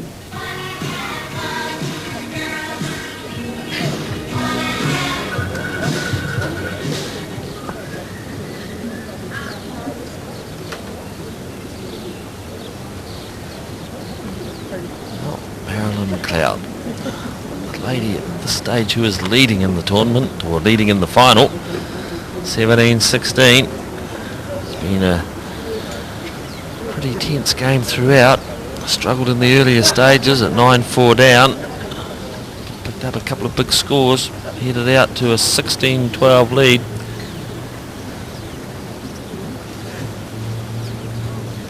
It's been retrieved a little bit by Ann Bateman. Managed to square it up at 16-all and drop a single on the previous end. It's anybody's game at this stage. Ann Bateman from the Kensington Club in Northland, Whangarei.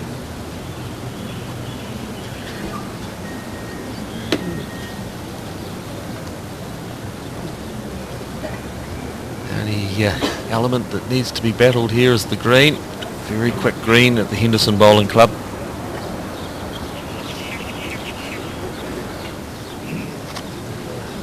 Conditions otherwise are perfect.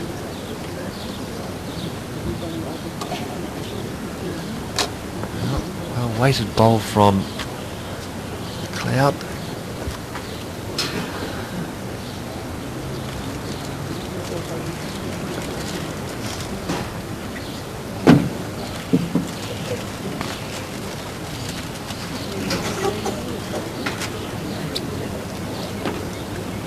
Bateman with her second.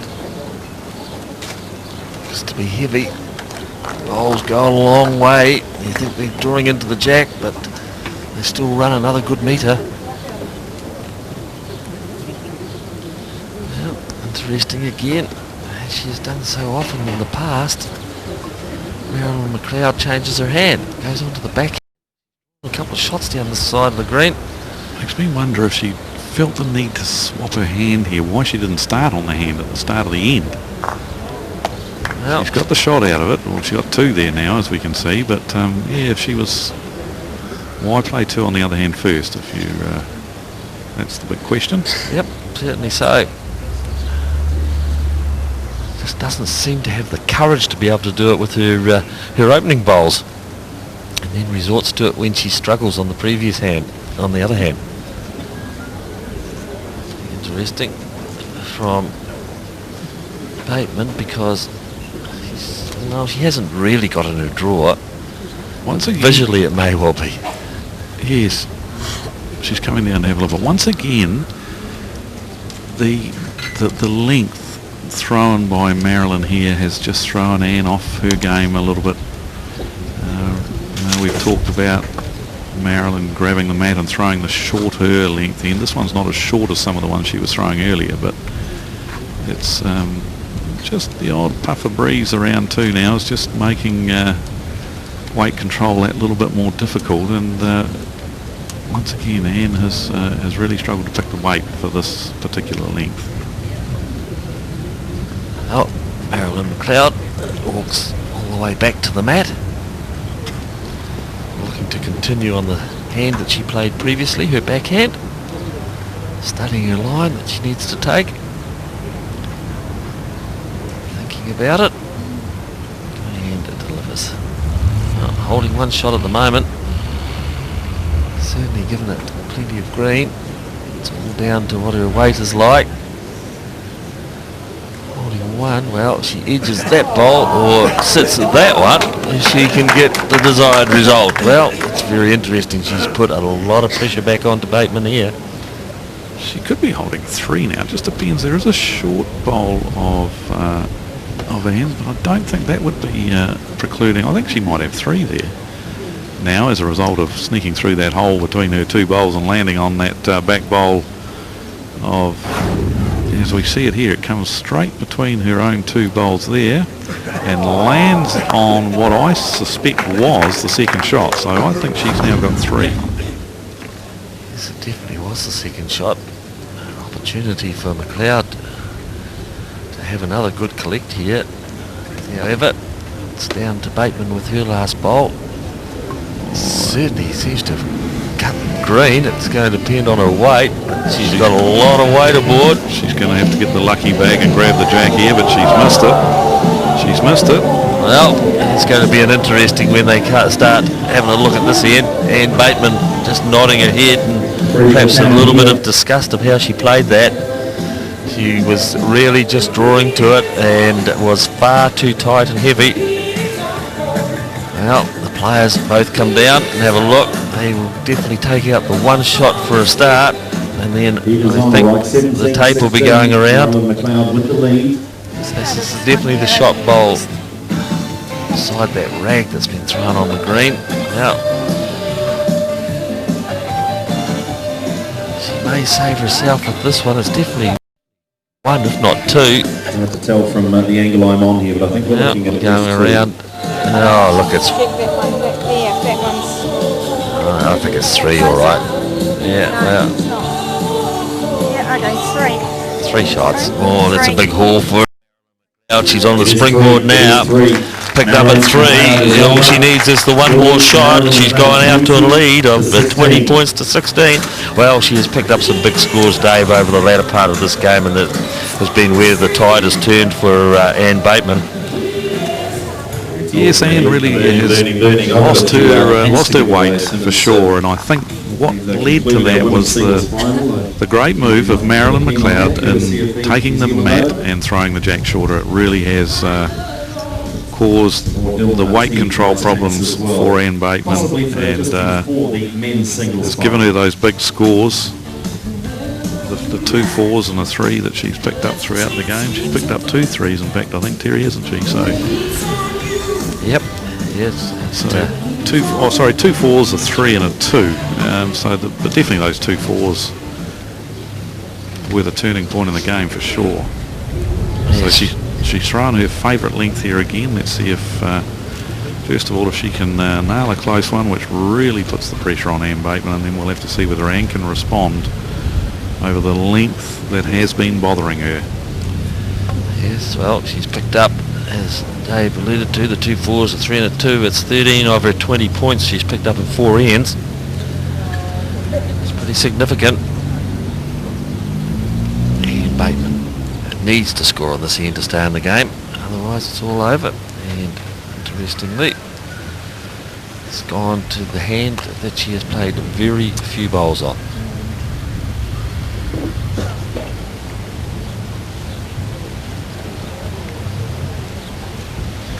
Which I must admit I do find a little perplexing.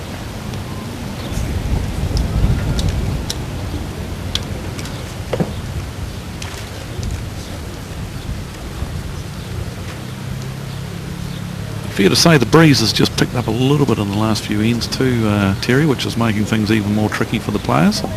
Well, it's certainly going to be tricky for Anne Bateman if this bowl of Marilyn McLeod's continues on its journey towards the jack. It's a pretty good bowl.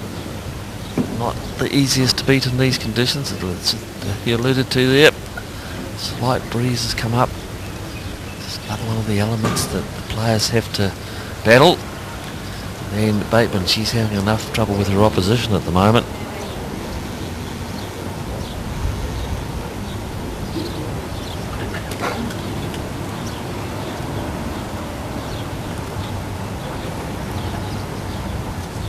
So Anne Bateman has 2 chances left to rescue this game. Of course, Marilyn's turn to go now, but she's currently holding shot. There's plenty of room for Anne to beat that shot, but it's got to be done. Well, Marilyn McLeod, her 3rd bowl. Anne Bateman has 2 more bowls left to rescue the situation. The title is Marilyn McLeod's at the moment.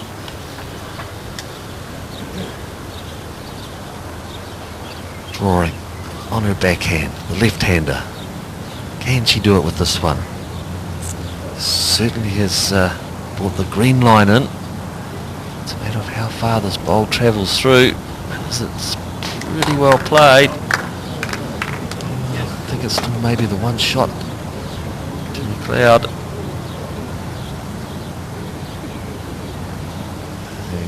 She's going to go and have a look. 1 bowl left from each player on this end. And could be only 1 bowl left each in the women's singles final. At the moment, Marilyn McLeod studying the situation.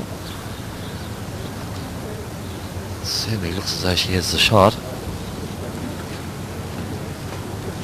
I just wonder what's going through her mind there. I don't think I'd be too concerned about any position play or anything like that, because I think the only option that open to Anne is to draw the shot. So maybe all I'd be doing if I was Marilyn is try to better my own shot bowl and try and get a little bit closer and give Anne Bateman less room with her last bowl to draw the shot.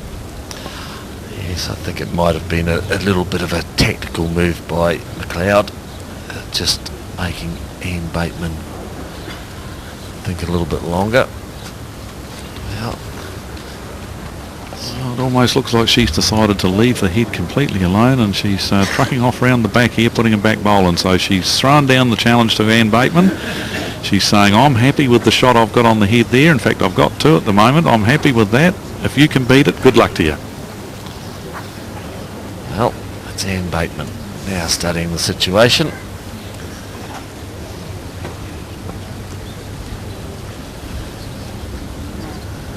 wiping the moisture from her hands and knowing that it's up to this bowl for her to stay in the game. Taking the lonely walk back to the mat, pick up her bowl. Here is, at the moment, is our champion.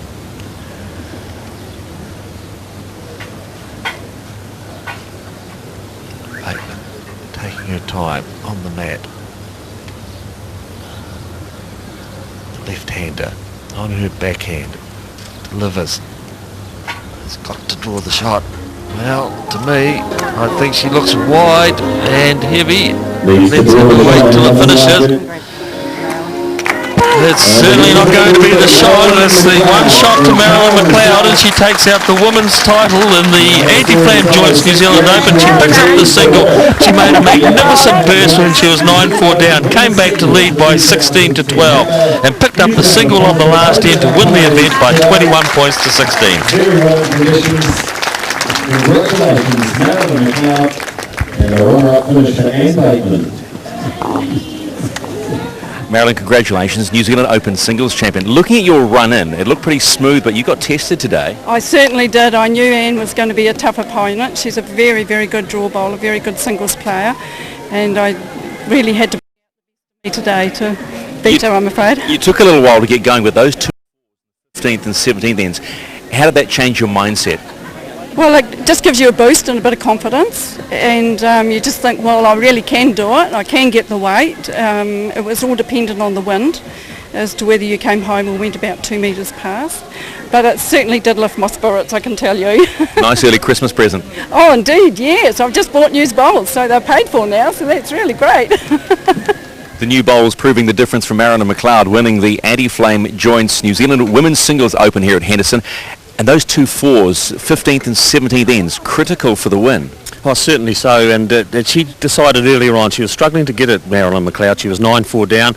She decided to take the mat, dictate the terms that she wanted to play on, picked up the fours. They were very, very crucial to her ultimately in the end. How important, Terry, that mind game, dictating the terms, saying, okay, I'm now going to throw this back at you? Yeah, it was very important, that game, and commentary point of view, I think that we actually called that she needed to change something, and she certainly did it.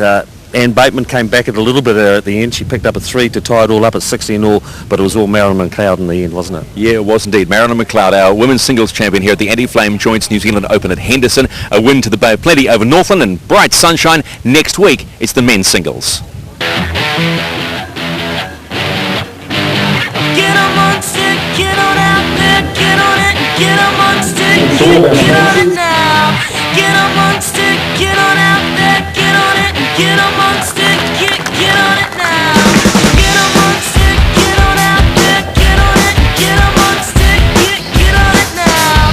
Get amongst it, get on out there, get on it, get amongst it, get on it now.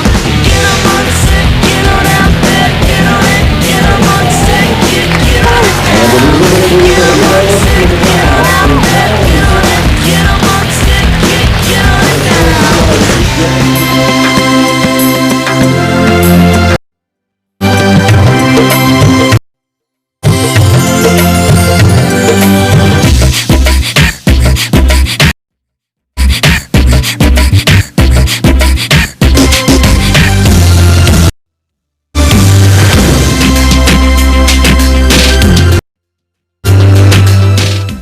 The New Zealand Bowls Open was brought to you by Anti-Flam Joints.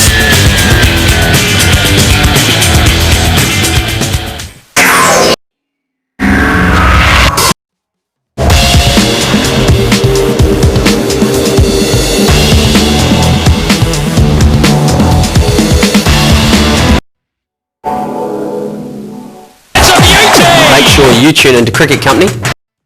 This cricketing highlights, news, stories, profiles, and the players' quiz show Stump. We're out of here, you won. Cricket Company. Check dates for time. Sky Sport. Show your friends. You should see your faces. You and a friend can receive $50 credit to your Sky accounts. This is great. If your friend subscribes to Sky, tell your friend to call Sky. Say you introduced them and you'll both be $50 richer. Oh, you gotta be kidding. They should call 0800 or visit the Sky website friend get friend page. You're on Pandora. Enter a new world with your friends and Sky. From milk to curd. Sour. Not all cheeses are made the same. Makes a cheese really nasty reputation. Giving each of them their own distinctive flavour. That is seriously nasty. It's hot. Will Studd scours the globe to find only the best in traditional artisan cheeses. Just lifts the centre on right out. Great. That's fantastic. Cut yourself a piece of cheese. The New Zealand Bowls Open is brought to you by Anti-Flam Joints.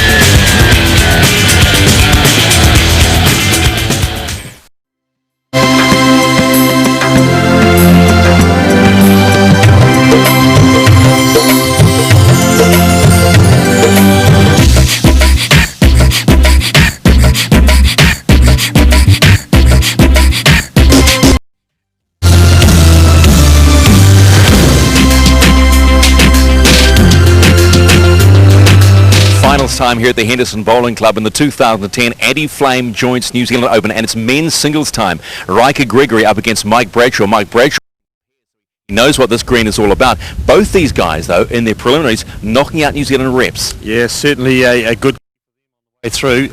Mike Bradshaw, the experience of playing on this final of the men's pairs, recorded a very, very good win. Riker Gregory, one of the up-and-coming stars on New Zealand bowls, went through the secondary schools programs earlier on, had a little bit of a break away from the game, has now come flying. I've always wondered about momentum in bowls when you're going through a tournament like this. How important is it, and does it play into it? Yeah, it certainly does. But once you start getting the feel of the greens and you get on a run, you're winning, you want to keep on winning, it's great for them. But look, we're going to see a great final here in the men's singles. I'm favouring Riker Gregory. I'd love to see the young fellas coming through. All right, there you go. Riker Gregory, Mike Bradshaw. It's the men's single Flame Joints New Zealand Open. Players have had their trial ends and start in the event.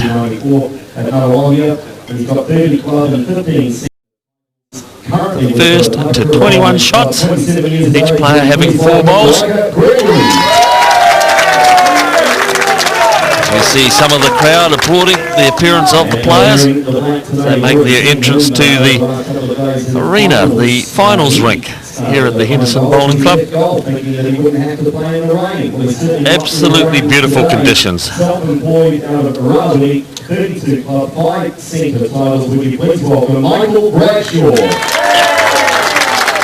Mike Bradshaw, of course, as I mentioned, winner of the Pairs event.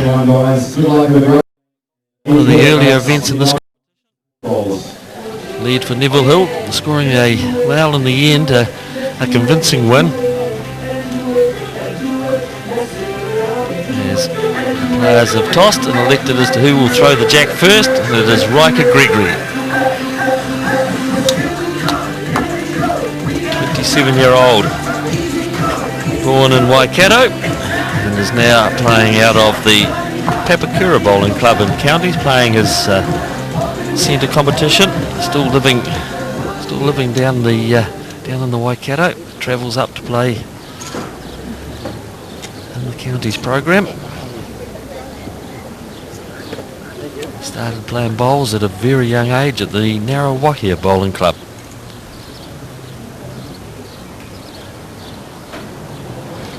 His father and his grandfather were also very keen bowlers, and was introduced by his father to the game. It was interesting, actually. He was introduced as a punishment because he was caught throwing lemons at the local bowling club, so his father made him go and join up with the club. And this is what is produced today. Riker Gregory through to the final of the men's singles at the New Zealand Open. Now, players, as I said, have had trial ends, got a feel of this green. Once again, today it's running very quick, has throughout the finals of this series of programs. Riker Gregory on the backhand. Green once again running a good 18 seconds, and there's a lot of support for Riker Gregory. I'm sure we'll hear them applaud after this bowl. Well,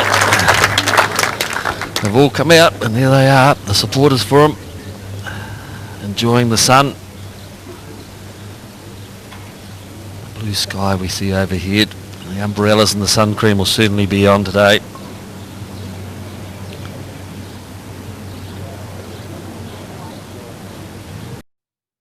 The opening 4 bowls played alternatively. By those bowls, it is Riker Gregory that's playing with the green disc bowl. And Mike Bradshaw had a feel of this finals rink previously. Winning that Peers final, he is playing with the red disc bowls.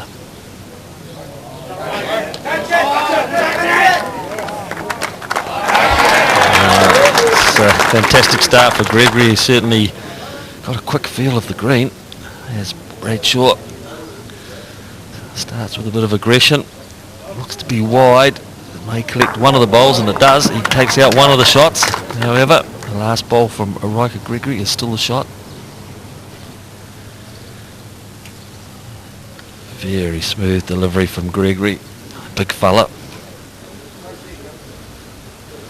One of the younger brigade that's come into the game of bowls. Started at a very young age, as I said, at the age of 10. He's come through the secondary schools programs. I recall it quite clearly when Riker was playing in secondary schools, because I had a daughter myself who was at the same finals competition as him. They were 17 years of age at the time, so he's no stranger. As Mike Bradshaw has another run. However, it's Riker Gregory who kicks off the scoring with a single on the first end. Well, Dave Edwards, who's in the commentary position with me today and is a great analyst of the game and the technique and deliveries of the respective players, we're certainly seeing someone here coming through in Riker Gregory, Dave. Definitely, Terry. Yes, great game we have here. Yes, but Riker most definitely is someone who has come through right through the grades, as you were alluding to earlier with secondary schools, and he is a fantastic player. He's got a great touch he's quite a big guy and quite a tall fella, but we'll have a look at the deliveries of these guys as we go through the game. But it's fantastic conditions here at Henderson today. The green's running pretty quick, but the godsend for the players is the fact that it's only just the gentlest of breezes. It's not blowing, which means conditions are favourable for some good play. Although with the speed of the green, it quite often means it's difficult to have them all clumped round the jack. But no doubt we'll see some good form from these guys in the first end, in particular. Some good draw play from Riker Gregory. Well, Riker Gregory looks as though he's starting off the second end pretty well. You see this bowl drift towards the jack, coming up a touch short. Initially you appear to be a person who favours the backhand. He played the backhand with his first 4 bowls. They're both right-handed players, so we won't have too much confusion with that. And it's Riker Gregory who continued with the backhand. As Mike Brayshaw played his on the backhand and has now gone to the forehand.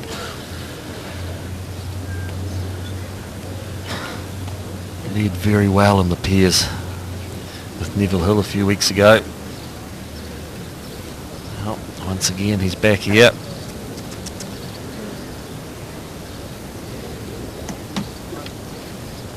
Come through some very strong competition on the way through, both of these players.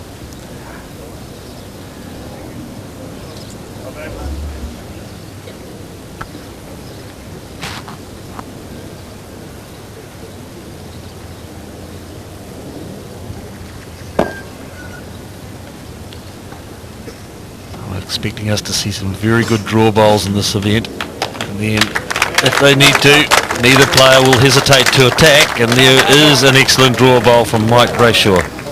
Don't get much better than that, Terry.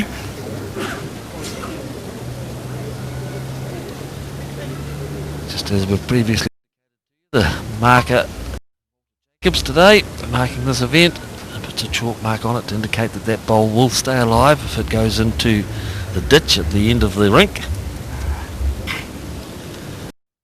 3 bowls coming up short for Riker.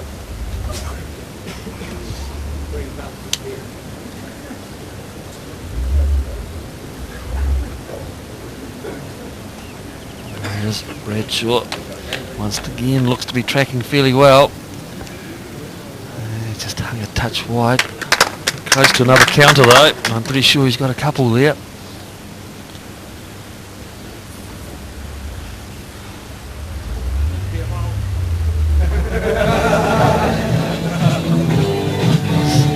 last bowl. The second end from Riker Gregory looks to be pulling up short again. Well, he'll be a little bit disappointed. He got onto it in the very first end, but 4 bowls coming up short. He was struggled to correct with any of them. Unusual too, really, that all 4 of them, yes, as you say, there no correction with any of the bowls, which is unusual. Well, they have taken out 2 of the shots. And just the 2. We have an indication from our marker. The 2 red lollipops indicating the 2 red disc bowls have the shot, and they were the bowls of Mike Bradshaw. Probably the interesting thing for me at the moment, Terry, is the fact that Riker is, as we see, this absolute stunner from Mike Bradshaw, just a perfect delivery, right smack bang on the jack. The interesting thing from my perspective for Riker is the fact that he is playing what we call round the clock backhand, so he's playing backhand both directions, which is a little bit unusual. We tend to find players stick to one side of the rink, so they'll go down backhand and come back up forehand, so that they're playing on the same patch of dirt on the rinks, because quite often there can be just minor fluctuations in the pace of the 2 sides of the green, as we see a great opener here from Riker Gregory. But just every now and then there is a subtle difference in the speed between one side of the rink versus the other, and so that's why a bit of a surprise to see Riker playing round the clock. Well, very good opening bowl on the third end. Ends don't matter. It's a race to 21.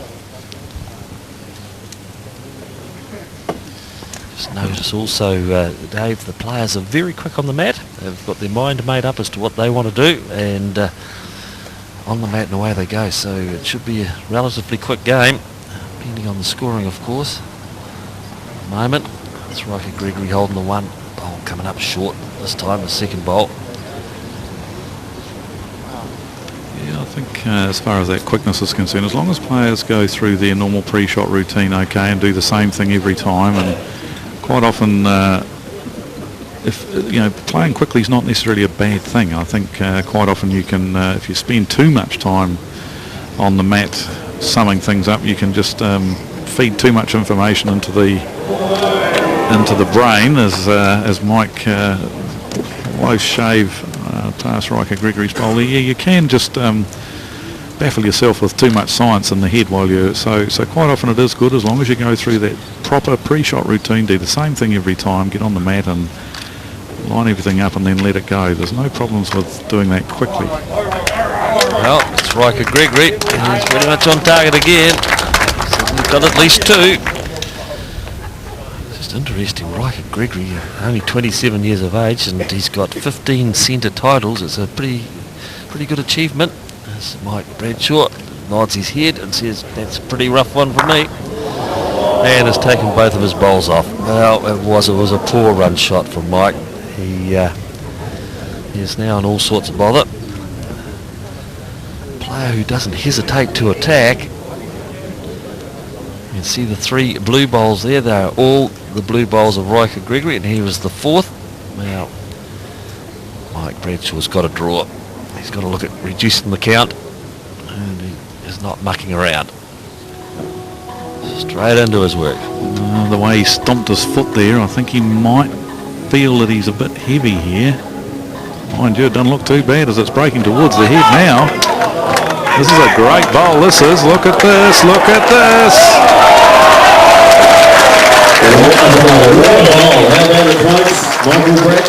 Yeah, well, he did express a little bit of disappointment when he let it go, but he had the green, and I think that was the key to it. Came floating home, drew the shot. Wow, that was an outstanding bowl. What a stunner. What an absolute stunner, especially after you've played a run shot. Something that, it's another little tip for people out there. Good thing to train that, having a drive or a run shot and then a draw straight away. A good drill to do as we see this bowl coming in again. Look at that, absolutely first class, right beside the jack. 4 down to 1 up. What a great save. Well, wiping the sweat from his brow, and he probably would have built up a little bit of sweat. Looking at the situation, recovered very, very well. Riker Gregory once again continues to play what we call around the clock. He's played it pretty well. He's certainly played well with his opening bowl on 3 of the 4 ends, and that is the key to forcing Bradshaw into the weighted shot.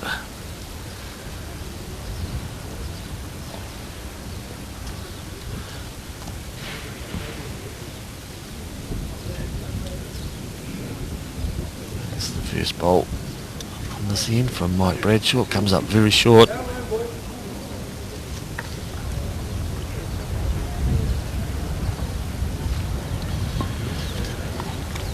Just the gentlest of breezes here, but with the Terry, but with the speed of the green, it's probably still just enough to still be affecting, because the direction the players are playing now, it is just into the breeze. It's a slight headwind the way they're playing now, and you can see 2 of those bowls pulling up way short. And as I say, even though it's only a breeze, with the green running the speed, it still could possibly be affecting the speed of the bowls. Well, a correction from Mike Bradshaw. He's got enough petrol in the tank to reach the jack. Coming up short again. As you said, just a slight breeze pushing into it. Not too much, but it can have a huge effect on it. A couple of very good semi-finals that saw these players getting. It was Riker Gregory who played the runner-up in the pairs, Shane Gibson, who convincingly beat him 21-10, outstanding bowls just like he's playing now. Watched that game as well as Mike Bradshaw, who played against Chris Lowry. Very proficient in the indoor game as Bradshaw drives and removes one of the bowls. Quickly into his work, wasn't he? There's no mucking around there. He just lined it up and let rip, and he did get rid of one of the shot bowls, but still 1 down. He caught us all by surprise, I think. Well, still Riker Gregory who holds the 1 shot that we can see there at the bottom of the screen, and heavy this occasion. Can't afford to drive. He's really only got the 1 bowl as a second. And drawing. Well, he's looking to do it again. He played a magnificent bowl on the previous end when he was 4 down. Can he do it this time when he is 1 down? And looks to be drifting past and wide. Well, Riker Gregory back into the scoring, picks up the single. At the completion of the 4th end, it is 3-2 to Mike Bradshaw.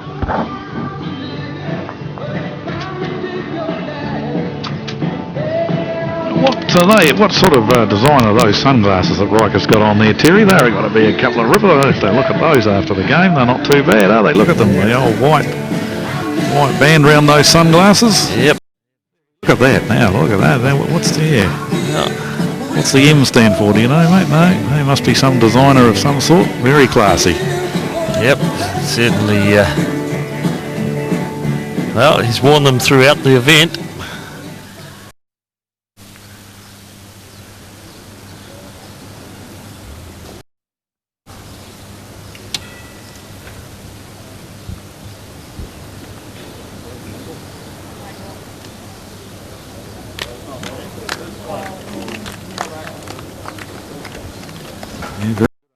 Very good opener.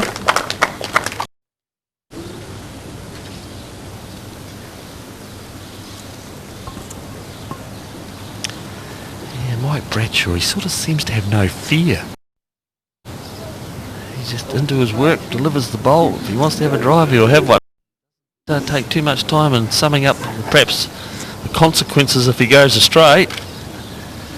His draw bowls are very good as well.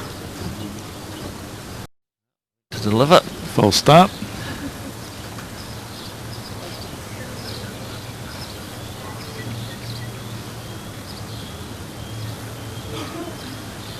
Let's see him go. On his backhand.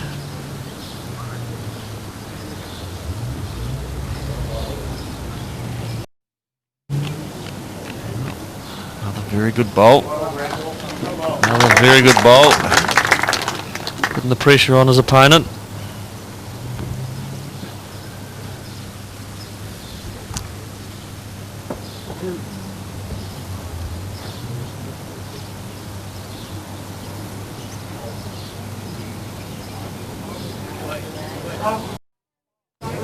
Needs to get past the front one. He does. It appears now how far it drifts through. Meter past the jack. Still 2 down.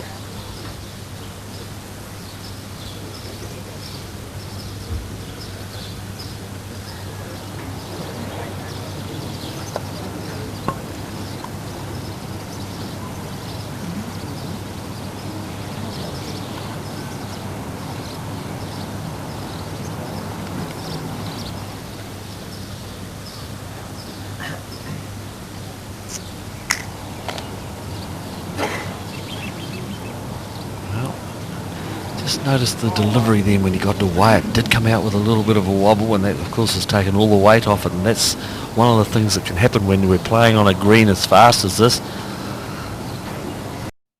The previous bowl is a little bit too heavy.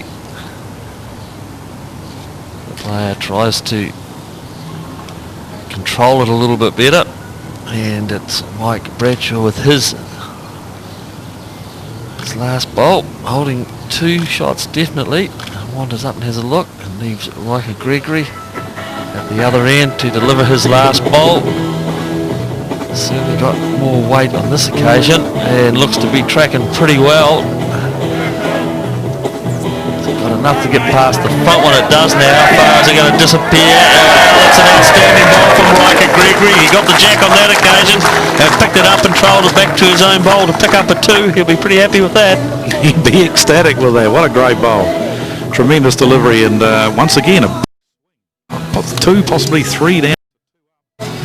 And this probably just brings up a valid point that we need to discuss, Terry, and that's about this last bowl scenario. And you'll notice that these 2 guys, whoever wins the end, is giving the mat and jack away to their opponent.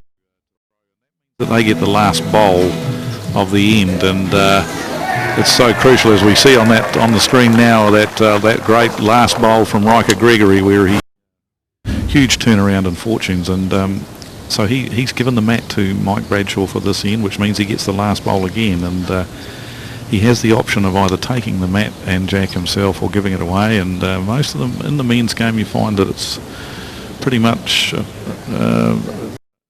occurrence that the men will always give the mat away to their opponent so that they can have that last bowl. But unfortunately for all those male bowlers out there that like doing that, come the 1st of April this year, you won't be anymore. The law is going to change, and if you win the end, you must take the mat and jack. Well, playing back towards our commentary position, Riker Gregory once short. He's, as Dave alluded to earlier on, he's going around the clock. He's playing backhand both ways, and we can see the bowls that have come up short there on the screen.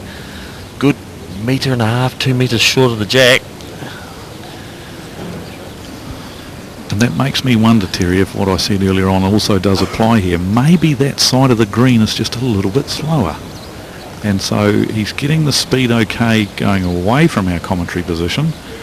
But when he switches to the other side of the green for the return visit coming back up this way, maybe it's just a little bit slower on that side of the green and he doesn't adjust as quickly. He's got it this time with his second bowl.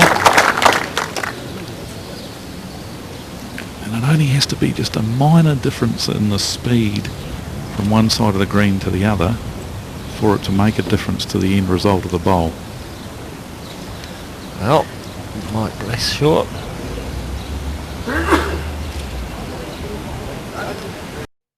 Third bowl. Not too far away. He's got the shot. The out marker has been asked as to who has got the shot and has indicated it is a measure.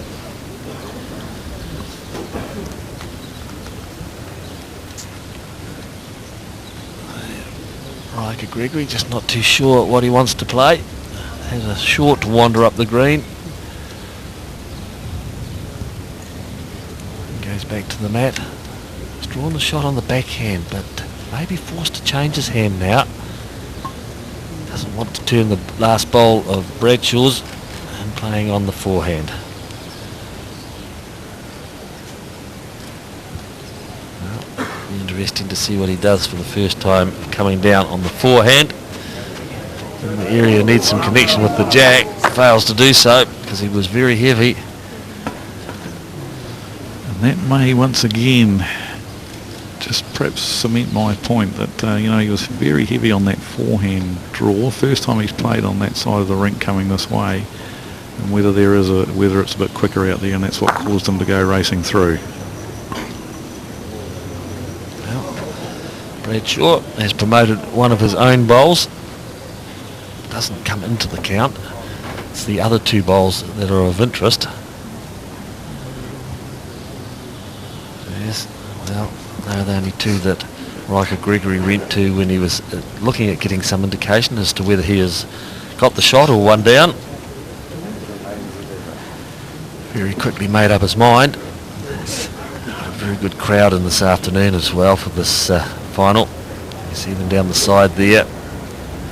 Umbrellas are up and the sun hats are on, protecting themselves from the beautiful day it is here at Henderson.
Two guys, and I have to say that both of them have got very good solid sound deliveries and very rhythmical, smooth, very good. Let's have a look at Mike first up. As you can see here, very good stance, and then look at that, how smooth everything is, and the body momentum, body weight moving forward and behind the bowl, very good. If there's slight criticism I'd have of Mike, stands up a little bit comes up, his body comes up as he's delivering the bowl. Compare that to Riker now, who look at that, nice and smooth. The subtle difference with Riker is that he transfers his body weight a bit earlier, so he plants his foot a little bit earlier and then swings the arm, whereas you'll notice with Mike, his is all in one motion. But let's have a look at Mike again as he delivers this.